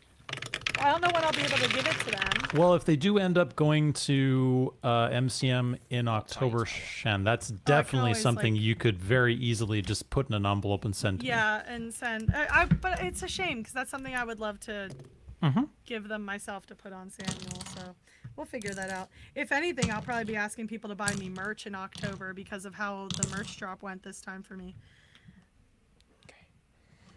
No, that was this side. No, that was that side. Hold on. Is that what I Okay. think it is? It's bad. I might not be good. good. Oh God, Cat. Adira, this is not the time. Okay. Right. Can I ask a question? Mm-hmm. So say someone rolls a 90 and a 10. Is that 100? What? Wait. If You if mean roll a 90 and a 0. then Oh, it's it's a 0 now? So that's just Oh, 90. it's 90. Well, it's a 10. It landed It on is- 10. Well, yeah. Well, It but isn't a not 10 for the though. purpose of counting Okay. 100. Only 000 is 100. I was just asking. It's just 90. Sorry, Shan, we took 10 points away from you. Well, no, it's also because this is one of the ones that's a little more confusing because it adds to a weird number. But yeah, you did take 10 points from me. Thanks. You guys want me to lose. Yeah. All right, let me do the math again because I got I a want little everyone to confused now. lose. I'm a chaos agent. There's no winners in war. There's no winners in life, only losers. Wow, you're so cool. Only losers and those who refuse to lose. Oh, wait. Hold on, I gotta do that one more time. I think I My forgot a number Sigma once. grind 8, set, I guess. I 9, don't know. 7, 1. 4. Wait. How am I getting... Hold on. I'm definitely messing up somewhere. 8 plus 1 plus 1 plus 7 plus 4. Where's You good, that Shan? extra number? Yeah, I think I added an extra number at some point. 1, 2, 3, 4, 5, 6. Yeah, it's because I can't count one of the die, so it's like throwing off my math because I keep adding an extra digit. Ah, Yeah, I got my number. Harry. 52. Shan. 111. Ooh. Because I Well got done. that 90. Well done. 106. Thank you. 106. What did Eve get? 118. 118. Ooh. So Eve wins. Mm-hmm. Yes. Eve wins Congratulations. She's D&D. the winner in so many ways. This episode. Wow. Eve She wins won D&D. D&D this episode. Yeah. Righty. Cool, guys. I think we do some shoutouts then. Let's do it. Let's roll initiative, shall we? I got a Oh, I 5. just put my... I got a 5 on initiative. It's not good. I got 16. an 18. You can choose then, Shan. First or last? First or last? I'll go first. Just to Cool. get it over with because I All can hear my yours. sister upstairs. Let's see. So shout out to Date Everything for bringing me some genuine glee. It's a very funny game. I highly recommend it if you just want a funny game. You don't have to date everything. You can just be friends, as Dorian so graciously tells you because he's obsessed with friendship. Somehow, some way. And then shout out to Aoife, who killed it. Love Aoife so much. I'm so sad that like all of this stuff happened after I wrote them all lovely letters to give them at PAX because I obviously I didn't have terribly a ton to say about Dolly just because we didn't know a terrible ton about Dolly, and it's like now my letter would be so different. But yeah, much love to Aoife. Thank you so much for all that you put into Dolly for this storyline. It is really appreciated and loved, just like you. Shout out to Barnes & Noble, which is having their Criterion sale right now, which I probably can't afford to buy any movies at all. 50% off all Criterion Collection films. And is there anything else I'd like to shout out? It's so hard. I feel like I've been like trapped in a void of doing absolutely nothing lately because I have to sit with these dogs all the time. But yeah, shout out to everybody. Shout out to everybody. Excellent. Well, shout out to Eve for joining us Yes. once again. It was great. We'll have all of her goodies in the description, as we should. I'd love to have both her and Mark on at the same time. I think that'd be Oh, really yeah, cool. I that'd was be cool. thinking that as well. That would be that would go crazy. But getting 5 of us might be a stretch Yeah. with the scheduling. We do have a guest set up for our next episode, which I'm looking forward to. But otherwise, once again, shout out to all the single parents out there who do it 24/7, 365. And that's it from me. Harry. Oh, yeah. Shout out Doc. Shout out to Shan. Shout out to Eve as well. Friggin' awesome guesting, especially. Shout out to Tawi as well for friggin' winning the prediction games and replacing me permanently. Just in general. Yeah, I was gonna say, I mean, shout out to the Games Jobs Live stuff that I do. Game Parade, we got 108 games, so shout out to everyone who made it 108 games. For that was fabulous. And yeah, and shout out to Eric, my buddy Eric Shader Smith, who is releasing A Chamber of Stars soon. It's a very good game, and shout out to Steam for finally giving him a release date that he's allowed to release the game at. Thank you, Steam. Excellent. Thanks, Harry. And also shout out to Holly. I don't actually want Elowen to die. I just, I'm here for the drama. For the drama. But shout out to, but to be honest, I'm here with Radiant. Play your characters like you're driving a car. Like a dangerously car in like GTA. Also, finally, shout out to John Harper and Blades in the Dark. Good system, good book. Very cool. Excellent. Thanks, Harry. Right. I think that's a show, guys. You guys know where to find Natural Six on YouTube or Patreon. Thank you again to Shan and Harry for I'm always co-hosting with me today. I think that's us, guys. Ready, Shan? I'm ready. Bye. Bye.